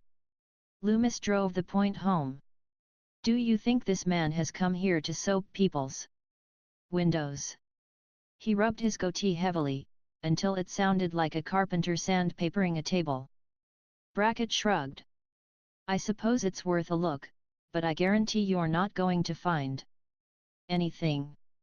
"That, Sheriff, is a guarantee I would too gladly accept." Another squawk came over the radio. "Fire reported in meadow behind Coconut Farm. Route 167A off Market Road," the voice droned. "Kids will be kids," the sheriff laughed bitterly. Loomis still wasn't sure Brackett had grasped the problem. As Brackett nosed his car into the dark, cloudy night, he reviewed for Loomis everything he knew or had heard about the Myers case. Loomis listened attentively, though from his half-closed lids Brackett might have concluded the man was dozing off. Brackett said nothing Loomis didn't know. Until something slipped out casually that made the psychiatrist's eyes widen and his back stiffen. "Would you mind repeating that, Sheriff?" "I said, the kid's great-grandfather had done something similar." "Tell me about it." Loomis was breathing harder. Brackett's casual remark had excited him. As if her were a starving man that someone had dangled a piece of cake in front of. "Well, I don't know much about it, and it was never brought out in the hearings, but Mrs. Myers, that night, was overheard saying, 'He's come back,' or maybe it's come back, over and over again. I didn't live here then, so this is all second-hand." "Go on." "So Ron Barstow, he was sheriff at the time, Ron asked her, 'Who's come back?' 'What's come back?' And she mumbled something about the thing that had got inside her grandfather. I guess she meant taken possession." Despite the coldness of the evening, Loomis had begun to perspire. His breath hissed noisily. "Did she explain about the thing that had taken possession of her grandfather?" "No, but Ron went to the records at Town Hall and checked out the newspaper clippings at the Historical Society. And it seems the man had gone berserk back in the 1890s. Loomis was on the edge of his seat, his eyes bulging. "Berserk? How?" "It was at a grand dance, I think Ron said. The man just upped and pulled a revolver from his belt and blasted a dancing couple. They hanged him." They drove silently for a moment, Loomis struggling to contain his excitement, almost savoring the next question. When did this happen? 1898, 99, something like that. No, I mean what date? How should I? Wait a minute. Of course I know. Ron remarked on it. Yes. All Hallow Even. It was a harvest dance. Halloween. Brackett's toe unconsciously depressed the gas pedal and the car accelerated into the dangerous night. Jesus, the sheriff breathed. Why wasn't this mentioned at the hearing? Loomis demanded, slumping back into his seat, still panting. I think Ron said it was because the defense attorney thought it was either irrelevant or damaging to the kid's case. Irrelevant? Damaging. Loomis chuckled drily, a laugh totally devoid of humor, like a rattle. Tell me, did your friend tell you anything more about this great-grandfather? I'm thinking. The seconds ticked ponderously around the clock on the dashboard. Voices. Voices. Kill those two specifically. In other words, he didn't fire into a crowd at random. He knew the victims. Brackett scratched his ear. I'm a little confused about that part. The way Ron explained it.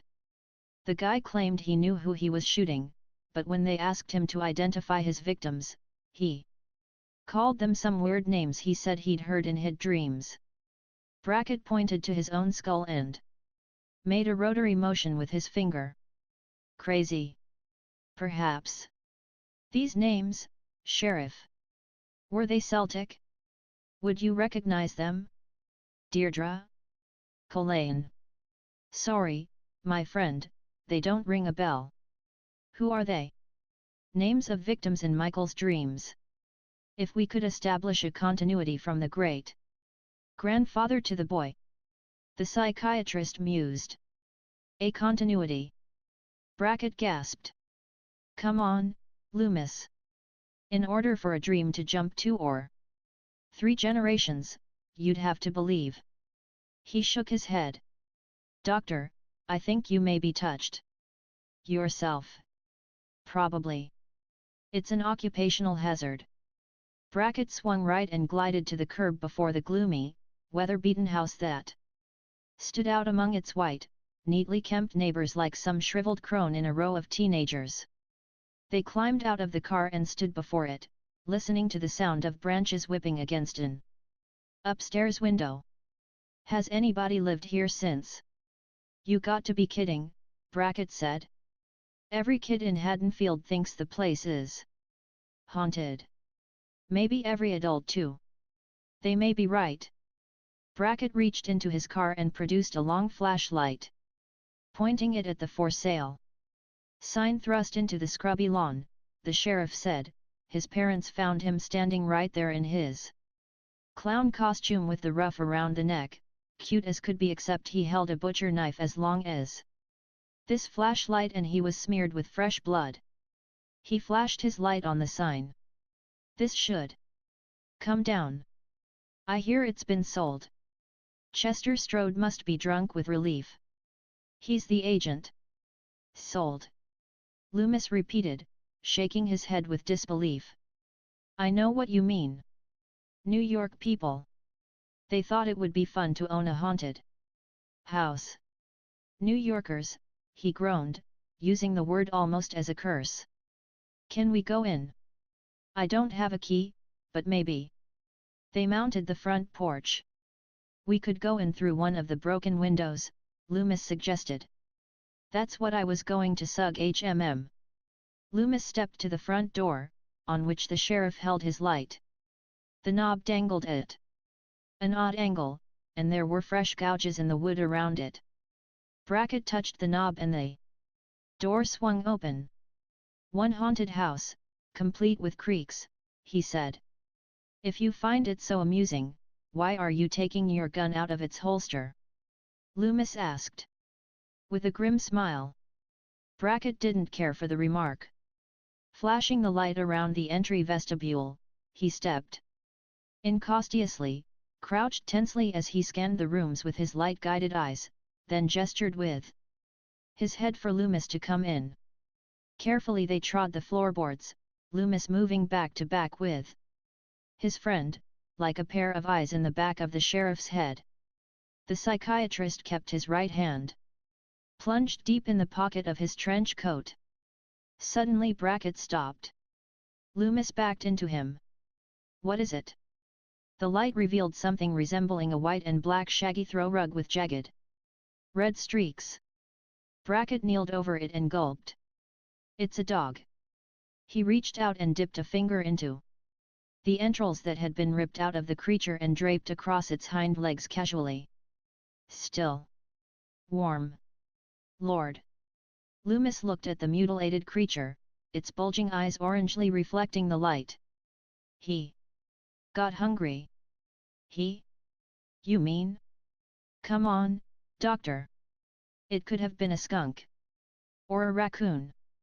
"Could have been," Loomis said unenthusiastically. "A man wouldn't do that," Brackett said, holding the light on the glistening guts. "He isn't a man," Loomis replied.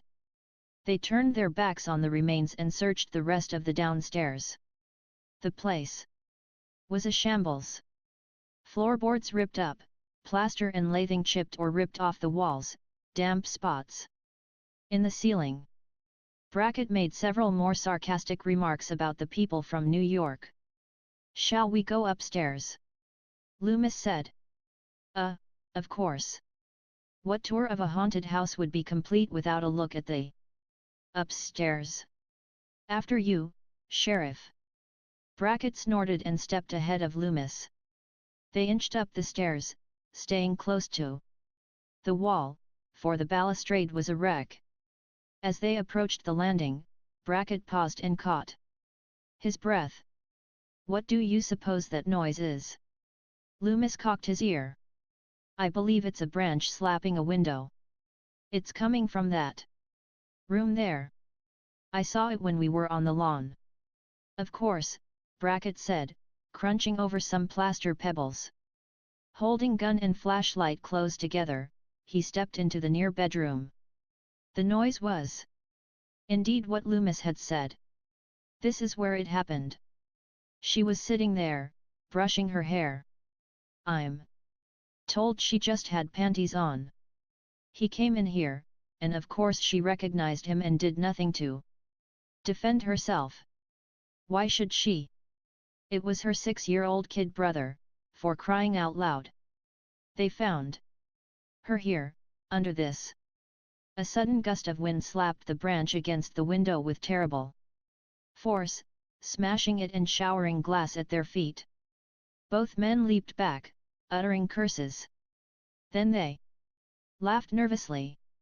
Brackett led Loomis through the rest of the upstairs at double time, then said, "Nothing here. Let's go." Outside, Brackett leaned against his car. "What do we do? He was here and he may be coming back.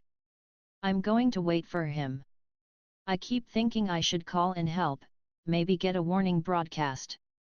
If you do, people will see him everywhere, on every street corner, in every house. Just tell your men to shut their mouths and open their eyes." The sheriff gestured at his shotgun. "You want something?" "I've got something." Loomis pulled a .357 Magnum out of his raincoat. Brackett whistled. It looked like a naval gun. "Don't worry. It's licensed." "Lord! You're loaded for bear." Chapter 11. He kept his headlights off as he followed the red car with the 2 girls in it, and he kept his distance. His heart beat heavily but rhythmically, but the beat had accelerated since sundown, and it was beginning to make him nervous and agitated. His palms were sweaty and his mouth dry, and he was uncomfortably aroused, a condition of pain and not pleasure. He drove past the orange glowing pumpkin faces that seemed to mock him, past the eager, laughing children parading from house to house in their foolish costumes. He remembered the clown suit he had worn that night, red and green with a lace ruff and a sock cap with a silly ball at the end of it that kept dangling in front of his nose. He remembered his grandmother's smell as she took a tuck in the material of his costume. He remembered the taste of candy corn at the party that evening, remembered biting off the white tips of the pyramid-shaped candies, then the orange middle, then the yellow bottom, trying to determine if they were made of different tasting stuff, but they were the same candy dyed 3 different colors. He remembered too, how in the middle of it, in the middle of ducking for apples, the feeling had come over him, a force like an iron hand that virtually shoved him out of the door and into the street, his little legs carrying him home and a voice telling him what he had to do. In his mind's eye, he had seen, that night, a picture of his sister as he had seen it a few times through the keyhole of her bedroom or in the crack of the bathroom door, pink, firm, with beautiful tight buttocks and round high breasts with jutting nipples, and the voice told him he must carve those breasts and buttocks into 1,000 slabs of bloody meat. He remembered his own internal voice protesting, but it was such a helpless little boy voice that the grown-up voice had shouted it down easily and urged his little legs home faster, instructing him to go into the house through the kitchen door, remove the butcher knife from the drawer under the sink, and go upstairs. He remembered the look in her eyes as he entered her room, a look that darkened from surprise to recognition to horror in the space of a second. He remembered the little boy voice crying, "What are you doing?" but the grown-up voice crying, "Stick in her belly. Stick it in her heart. Stick it in her face. Stick it in her arms. Stick it in her legs. Stab her. Cut her. Slice her. Slash her. Kill her. Kill her. Kill her. Kill her. Kill her. Kill her. Kill her. Kill her." He had known she was screaming because he saw her lips moving, but he heard nothing but the roar of the grown-up voice in his ears. He remembered the heat of her blood as it splashed his hands, and the strangely familiar smell of it. He remembered looking at her almost unrecognizable remains on the floor and hearing the little boy voice saying, "Oh, you're gonna get in a lot of trouble when Mommy and Daddy get home." And that's just what happened. Mommy and Daddy were very mad at him when they came home. And now the voice was talking to him again, and it was almost the same way except that he was a grown-up himself now, and he was big and strong as his daddy, and this time nobody would be able to take him away and send him someplace. The brake lights of the car in front of him went on, and he hit his own brakes, drifting to the side of the road to watch. The blonde girl got out, the one who had come up to the door of his home this morning, the one who reminded him so much of Judy. He watched her go up to the White House and ring the doorbell while her friend turned into the driveway of the large house across the street and pull into a garage. The door opened for the blonde girl, and she stepped inside. Then, across the street, the dark-haired girl emerged from the garage, rang the doorbell, and was admitted. He watched. 5 minutes later, a man and a woman came out of each house. The man and woman coming out of the house where the blonde had gone kissed a little boy goodbye. The man and the woman coming out of the house the dark-haired girl had gone kissed a little girl goodbye. Then each couple got into a car. They went off in different directions. He got out of the station wagon and slid into the hedgerows around the house with the blonde and the little boy in it, the dark uniform he'd taken off the driver blending with the night shadows. He sidled up to a window. Beyond it was a darkened room, but through an open door at the other end he could see the girl who reminded him of Judy talking to the boy. The boy was almost as young as he'd been 15 years ago. The boy was wearing a shiny jumpsuit with astronaut patches on it. This was the boy he'd seen bullied at school today. He walked around the house, silently testing windows and doors, noting that a pair of French windows outside the television room were open, but not venturing in yet. Not yet. He drifted back to the front of the house and pressed against the hedges as a gaggle of children passed by, close enough for him to grab. It was too dangerous. When it was safe, he ventured across the street. The house was enormous, with a large porch on two sides. Again, he walked around it, looking in the windows. He saw the dark-haired girl standing before a hall mirror, brushing out her hair and chatting to the little girl who watched her admiringly. The dark-haired girl had big breasts that jutted out even with her arms stretched overhead. He stalked like a cat to the side and back of the house, noting an unlocked kitchen door. In the backyard, a slate path led to a little house like a bungalow. He went up to it and peered inside. It had a washer and dryer. He returned to the main house and watched some more. The sex between his legs throbbed in an unpleasant way. The voice was whispering something to him that he couldn't make out yet, but he knew that if he waited it would get louder.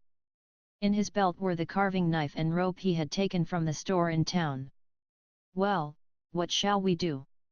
Laurie said, looking at her watch. She knew the answer, but hoped against hope that Tommy Doyle would suggest that he play a quiet game by himself while she studied history. "Sure."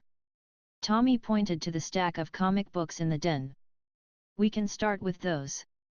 When we're finished, I have some more in my room." "And what happens when we finish those?"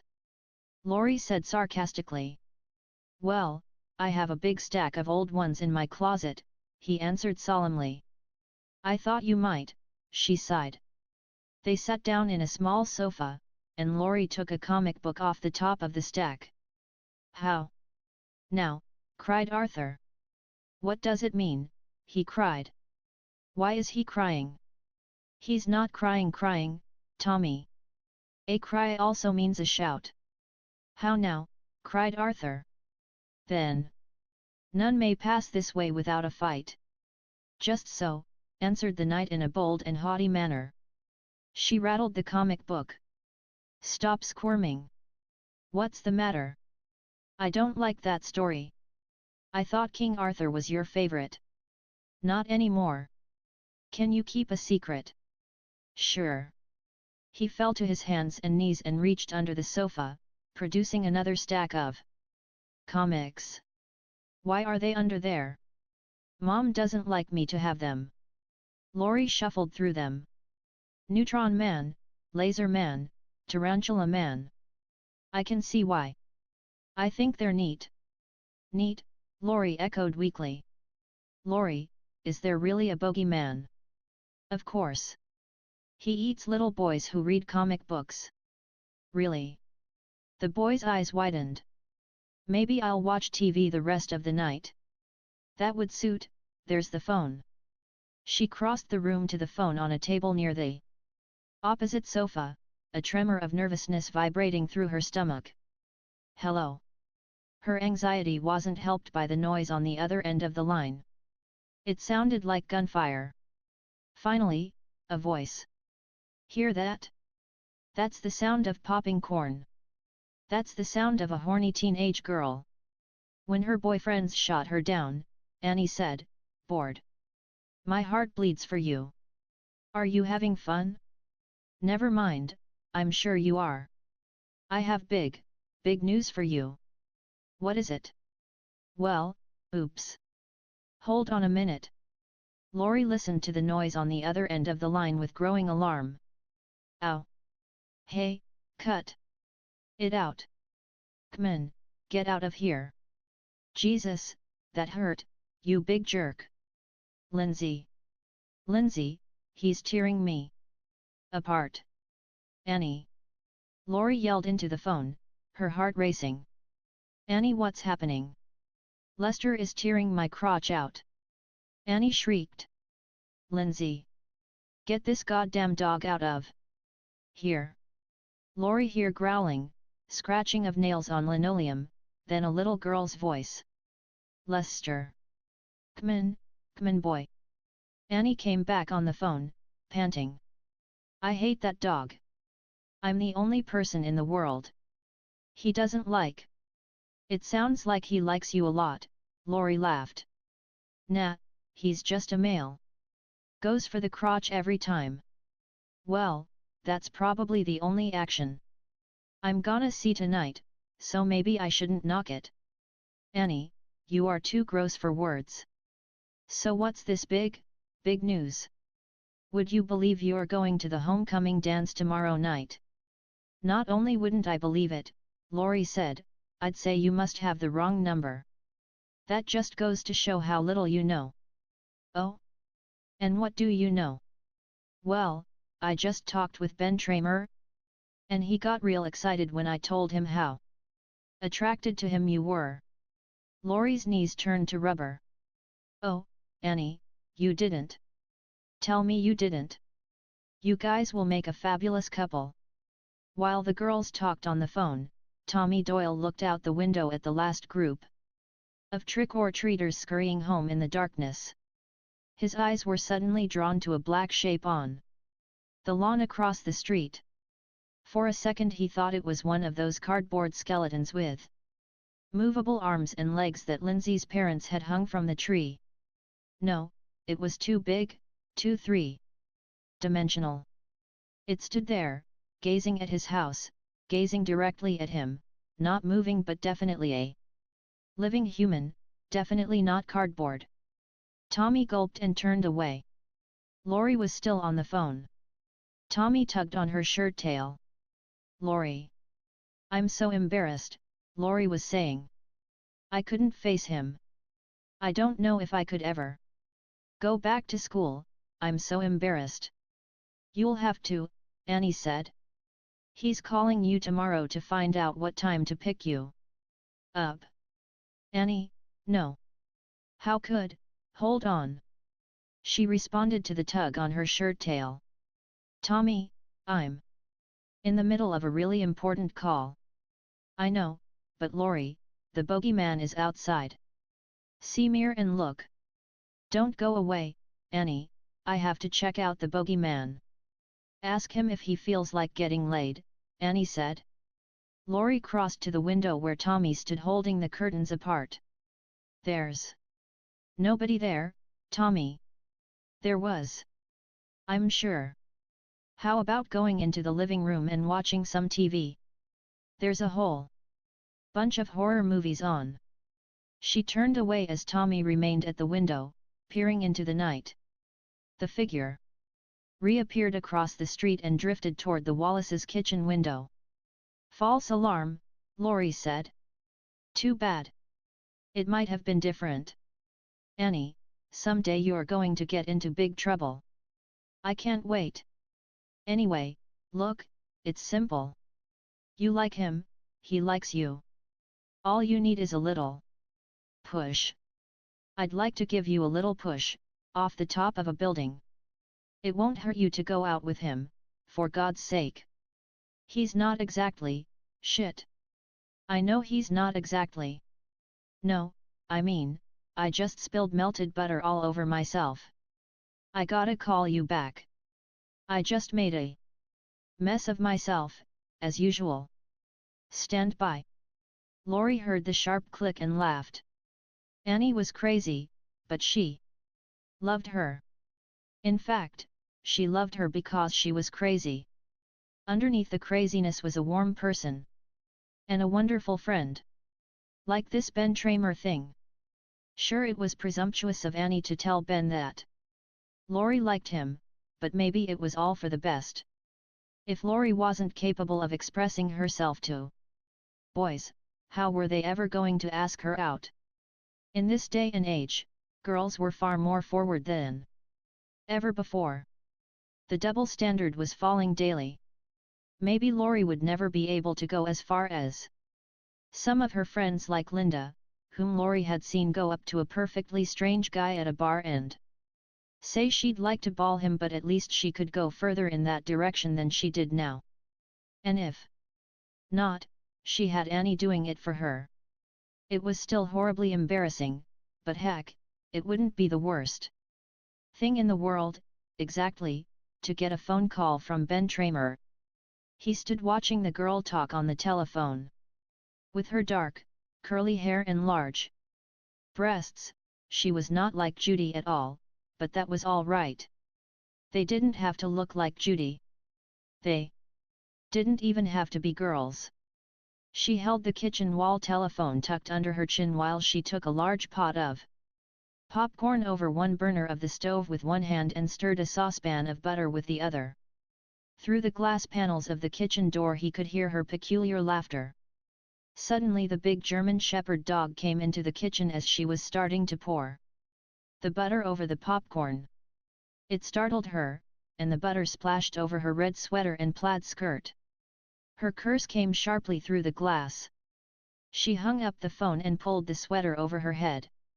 She reached into a high shelf in the pantry to pull down a box of cornstarch. She dashed it on the butter stain on the sweater, then stepped out of her skirt and sprinkled the white powder on it too. She wore pink and blue print cotton panties bikini style, and though her legs weren't as long as Judy's, her buttocks were larger and filled the pants to straining, and she had a sensual bulge just over the crotch that made him breathe heavily with desire. His hand opened and closed involuntarily on the handle of his knife. She turned to face the door for a moment and he ducked back into the shadows. His head collided with a hanging plant, knocking the pot against the side of the house. He reached up to stay it. But it was too late. The German Shepherd began barking madly, the half-naked girl gave a startled scream, and the little girl started shouting at the dog to shut up. The kitchen door opened and the girl, clutching an apron to her breasts, peered out. He had melted back around the corner of the house and stood pinned to the wall, breathing noisily, knife poised. The dog's barking filled the night air with threats. At length the girl uttered something about it having been the wind and closed the door. He could still hear the muffled baritone of the dog. He remained pinned to the wall, waiting for the barking to die down, but it went on ceaselessly. The dog knew he was there. Suddenly the kitchen door opened again. "Lindsay," he heard the girl say. "Lester's driving me crazy. I'm going to let him out, okay?"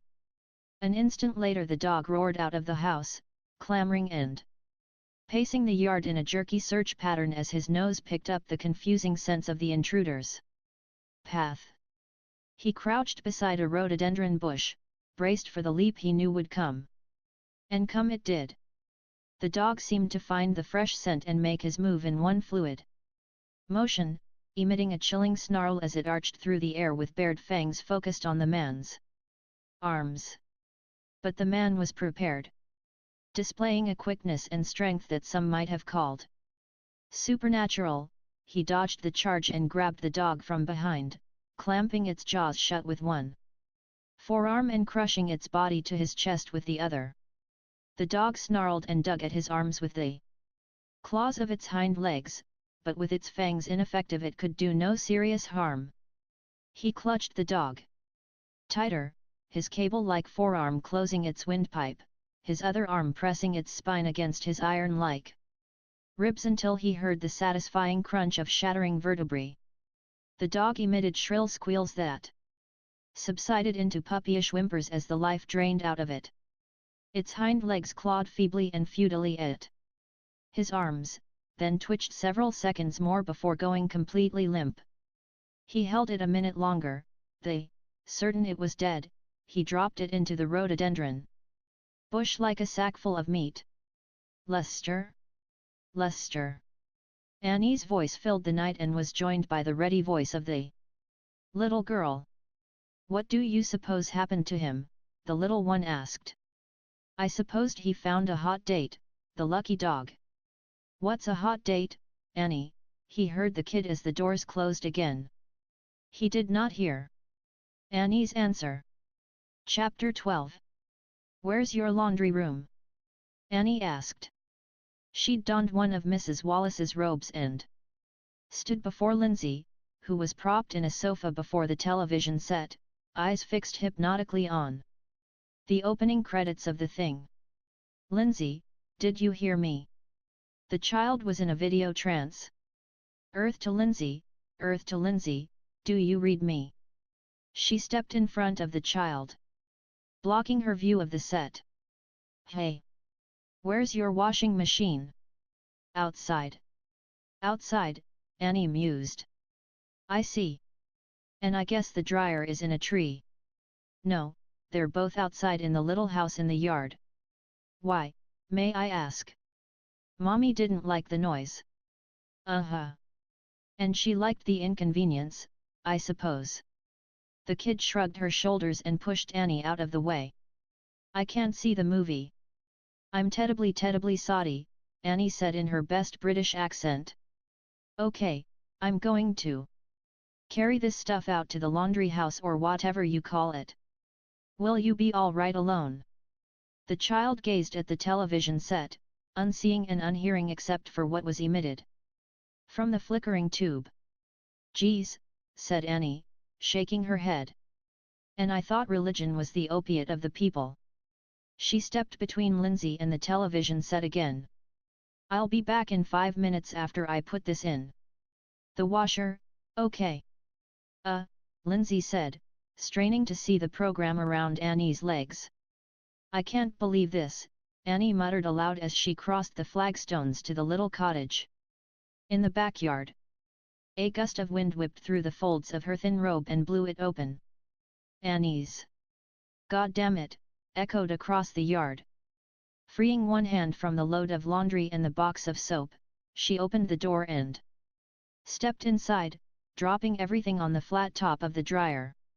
She reached for the light switch that should have been placed just inside the door, but the Wallace family seemed to function on a logic all its own, for there was no switch there. Terrific! The door slammed shut. Annie's heart leaped through her ribcage. She put her shoulder to it and with difficulty managed to open it, then turned her back to resume her search for the light switch. As she did, a face loomed outside the door, its rubbery features made more ghastly by the moonlight that made its sunken eyes and large nostrils absolutely black. The intruder's hand reached for the doorknob as he stared at it. The robed figure blindly groping for the light switch. Suddenly she found it and flicked the lights on. He jumped back into the cover of darkness, crunching the brittle dead leaves of another rhododendron. The girl's head peered out. Hello. Silence. Who's there? More silence. Paul. Is this one of your cheap tricks? Silence again, save the soughing of the wind through the leaves of the trees. I guess not, she said, disappointed. No tricks for Annie tonight. She studied the dials on the washer, talking to herself to keep her jittery nerves under control. Let's see, place the clothes inside. That I can do pretty well. Add soap or detergent, got it. Add fabric softener or bluing in reservoir where indicated, fuck that. Close door, turn left hand dial to cold, war, or hot, I think I'll do warm to melt the butter. Flip switch to small, medium, or large load, let's call it small. Jesus, they ought to give a course in laundry at school. Turn right hand dial to wash, select number of minutes. Well, Annie, how does 8 minutes sound to you? Wonderful. Pull dial out and get the fuck out of there. The washing machine kicked into action as water poured into the drum. Slam. A tremendous gust of wind blew the door shut with window-rattling force. Annie rushed to the door and pulled the knob. The door didn't budge. She shook the door with adrenaline triggered might, but even that didn't budge it. Lindsay. Lindsay. Come out here. Sure she'll come out here.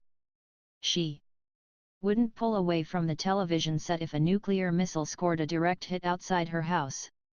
Lindsay, God damn it, I'm stuck in the laundry.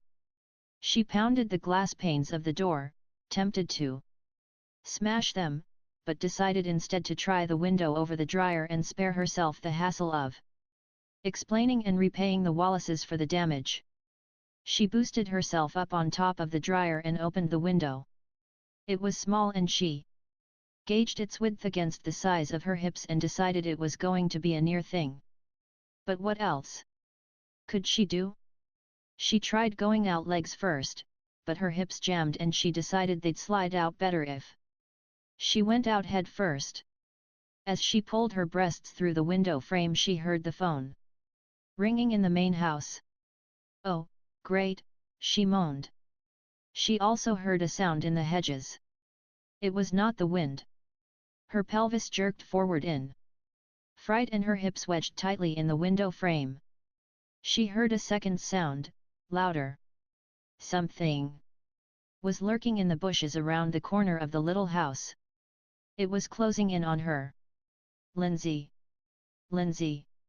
Oh God, Lindsay! Annie! Lindsay's voice tinkled on the windy night air.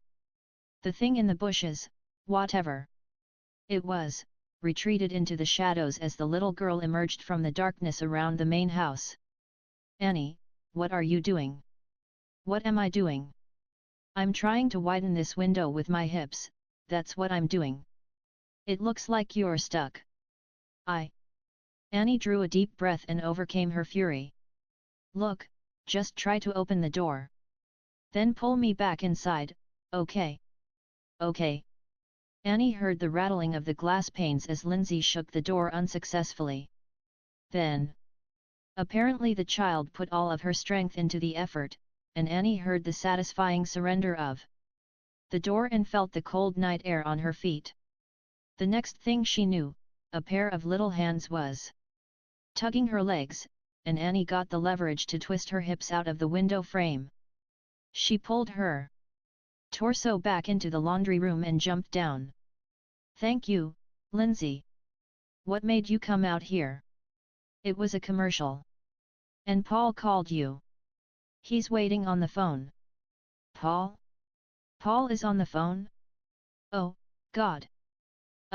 Lindsay, run back up there and tell him I'll be right with him. And don't say anything about my getting stuck in here, okay? Okay. Lindsay tramped down the flagstone path while Annie hastily transferred the wet laundry to the dryer, setting it for a half hour. Then she gathered her robe around her and raced across the yard, arriving just in time to hear Lindsay say into the phone, she was stuck in the window, she'll be right here. She put the phone down and returned to her precious horror program. Hello, Paul. Hi, Annie. Listen, next time you want to leave the house, try this new invention I just heard about, much better than windows. It's called a door. All right, cut it out. I got stuck because your wonderful invention, the door slammed behind me and I couldn't get it open. It can happen to anyone. Anyone with your figure. Yeah, well, I've seen you stuck in other positions. Okay, okay. Now, here's the good news. My folks accepted a last-minute invitation to a party. They've just left. Well, to borrow a phrase from Linda, that's totally fantastic. Why don't you just walk over? I have to stick around here. My parents said they'd call in just to check up on me. Can you believe that? So how about you coming here? How can I? I'm sitting for Lindsay, remember? Yet. There was a pause as Paul thought it through. Maybe you could drop Lindsay off with Lori. She's sitting right across the street, right? Not a bad idea. But my clothes are in the wash. I can't come now. Come without them. Shut up, jerk. I've got a robe on. That's all you think about. And you don't. That's not true. I think about lots of things. A sly grin brightened her face. Why don't we not stand here talking about them and get down to doing them? All right, see you in a few minutes. She hung up the phone and stood considering the matter. Then the scheme dropped into place, and she snapped her fingers. Lindsay was watching the television set with both hands clamped over her eyes. "What are you doing?" "I'm scared," the child said. "Then why are you sitting here with the lights off?" "I don't know." "Well, come on, get your coat." "My coat? Where are we going?" "Across the street, to Tommy Doyle's." "I don't like Tommy Doyle." "That's tough. Tonight you're going to like Tommy Doyle, because tonight I'm going to love Paul." "Do I have to?" "Look, Lindsay, I thought we understood each other. Can you find out if Tommy is watching the same movie?" "He will be. All you little masochists are watching the same movie." "Oh, all right," the child finally said with obvious reluctance. "At least wait till the commercial." Annie went to the coat closet and got Lindsay's parka and borrowed Mrs. Wallace's tweed coat. They waited for the next commercial, then Annie hustled the kid out the door, and they ran across the street. In the tangle of a wisteria vine at the side of the Wallace's porch, the prowler stood, holding his knife. He watched the two girls cross the street and stand in front of the door of the house where the other girl was staying. He didn't risk going across yet, so he stood his ground, waiting to see what they did, feeling a throbbing between his legs and a painful pounding in his temples. The voice was getting louder. He had come close a few minutes ago, when the girl was stuck in the window, but the child had foiled it at the last second. That was all right. He had all night. Opportunity would present itself again. Annie rang the doorbell for the third time. At last the door opened a crack and Annie stepped back as the blade of a wicked-looking knife appeared in the door. "Who is it?" That was Laurie's voice, behind the knife. "It's me, fool." "Oh, Annie, thank God. I've been so jumpy." Laurie opened the door wide, lowering the blade, which glistened with orange pulp. Beside her stood Tommy Doyle. "We're making a jack-o'-lantern," Tommy said to Lindsay. "I want to watch TV," Lindsay said, zipping past the boy and into the television room. Laurie looked at her friend's bizarre get-up, a brown tweed coat over a long blue robe. "Fancy," Laurie said. "This has definitely not been my night," Annie replied, following her into the kitchen. "My clothes are in the wash, I spilled butter down the front of me, I got stuck in a window. I'm glad you're here, because I've been thinking it over, and I have something I want you to do. I want you to call up Ben Tramer right now and tell him you were just fooling around." "I can't." "Yes, you can." Laurie gazed at her earnestly, her breast heaving with agitation. "He went out drinking with Mike Godfrey, so he won't be back until late. You'll have to call him tomorrow, that's all there is to it. Besides, I'm on my way over to Paul's." "Hey? Wait a minute. Tell you what. If you'll watch Lindsay, I'll consider talking to Ben Tramer in the morning." Laurie shook her head in a combination of admiration and exasperation. "You've got a deal." They slapped palms. "Hey, I thought Paul was grounded," Laurie remembered. "He was. But his parents are going out. Listen, I'll call you in an hour or so." And before Laurie could say anything else, Annie rushed out the door. She trotted across the street, the hem of her robe trailing after her like the gown of some regal bride. She went directly to the backyard and opened the door of the laundry room. This time she was smart, leaving a box of soap powder inside the door frame so that the door couldn't slam shut again. "Oh, Paul, I give you all," she sang, flinging open the door of the dryer. She grinned. The clothes weren't fluffy dry, exactly, but they were dry. She stripped out of the robe and coat, pulled the red sweater on, jiggled into her skirt, and carried the discarded clothes back to the house. She found her purse and applied a light powder and blush to her cheeks, then traced an aggressive red line around her lips. "Ready for action," she told her. Image in the mirror. The phone rang. "Hello. Annie, it's me." "Oh, hi, Dad. What are you doing?" "Just watching TV with Lindsay." "Good. Just be careful." "Careful about watching TV?" "No," the sheriff laughed, "just careful." "Well, if you won't tell me, how can I be careful?" "Keep the doors and windows locked, and call if you see or hear anything suspicious." "The most suspicious thing I hear right now is you." "But I understand. It's Sheriff Brackett's. Standard warning number 305. "No, it's a little more serious than that." His voice was deadly serious. "Okay, Dad. I'll be sure to lock up." "Good girl." She hung up. "I'll be sure to lock up after leaving the house," she said aloud, feeling a little guilty about mocking her father. Some good girl.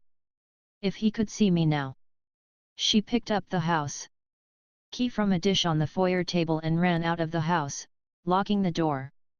She shivered as she stepped outside and walked around the side of the house to the garage. The sound of breaking branches startled her. "Lester, for God's sake stop creeping around in there." She entered the garage, singing, "My Paul, I can no longer stall." She got into the car and snapped her fingers. "No keys, but please, my Paul, da-da-da-da-da." She thought she'd left them in the ignition, but obviously they were in her purse. She ran back to the house, found them, and returned to the car. Funny. She thought she'd left the car door closed when she left it a moment ago. "The old memories going," she muttered. "Either that or the doors of the world have declared war on me." She wriggled into the driver's seat and inserted the key in the ignition. Before she could turn it, he sat up in the back seat, massive and powerful, hideous in his rubber Halloween mask. She had time only to glimpse him in the mirror, the beat of her heart cascading into a runaway frenzy. She screamed, but the closed car doors and windows muffled the sound. A second later his immensely strong forearm was under her chin, crushing her windpipe. She beat and scratched at his arm, but it was futile. Her lungs tried desperately to suck air into her body. In one last effort to free herself, she pressed the horn on the rim of the steering wheel. It blared loudly in the night. For a long moment. Then the knife plunged into her belly. She could actually hear her mind contemplating the length and coldness of the long blade as it penetrated. But she didn't really feel any pain. The terror and resignation had made her impervious to it. She knew she was dead, and in her last moment she was aware of a blend of surprise and regret. That the event could be so peaceful and undramatic. She wished she could have said a proper goodbye to her parents. She wished she'd understood her father's warning to be careful. She wondered if she'd be reborn and get a second chance to be careful. The light faded, and the last thing she heard was the car horn. Across the street the children watched the creature from the black lagoon swim out of its murky lair and glide toward the thrashing white legs of the pretty girl. Laurie was in the kitchen putting the finishing touches on the jack-o'-lantern. Tommy got an idea for a prank. He sidled off the couch and slid behind a window curtain. Lindsay was so totally absorbed in the movie she didn't notice that her friend was no longer by her side. Suddenly, from the drapery behind her, a spooky voice called, "Lindsay yi, Lindsay yi." Lindsay jumped up in her seat. "Who's that?" "Tommy? Where are you?" She jumped out of her seat and looked around the room, her little heart tripping with fright. She saw a bulge behind the curtain. Behind the curtain Tommy happened to look out the window at that moment. He saw a huge dark figure with a white grotesque face carrying the limp body of a girl out of the Wallace's garage. Tommy felt a surge of fear like none he'd ever known. The bogeyman,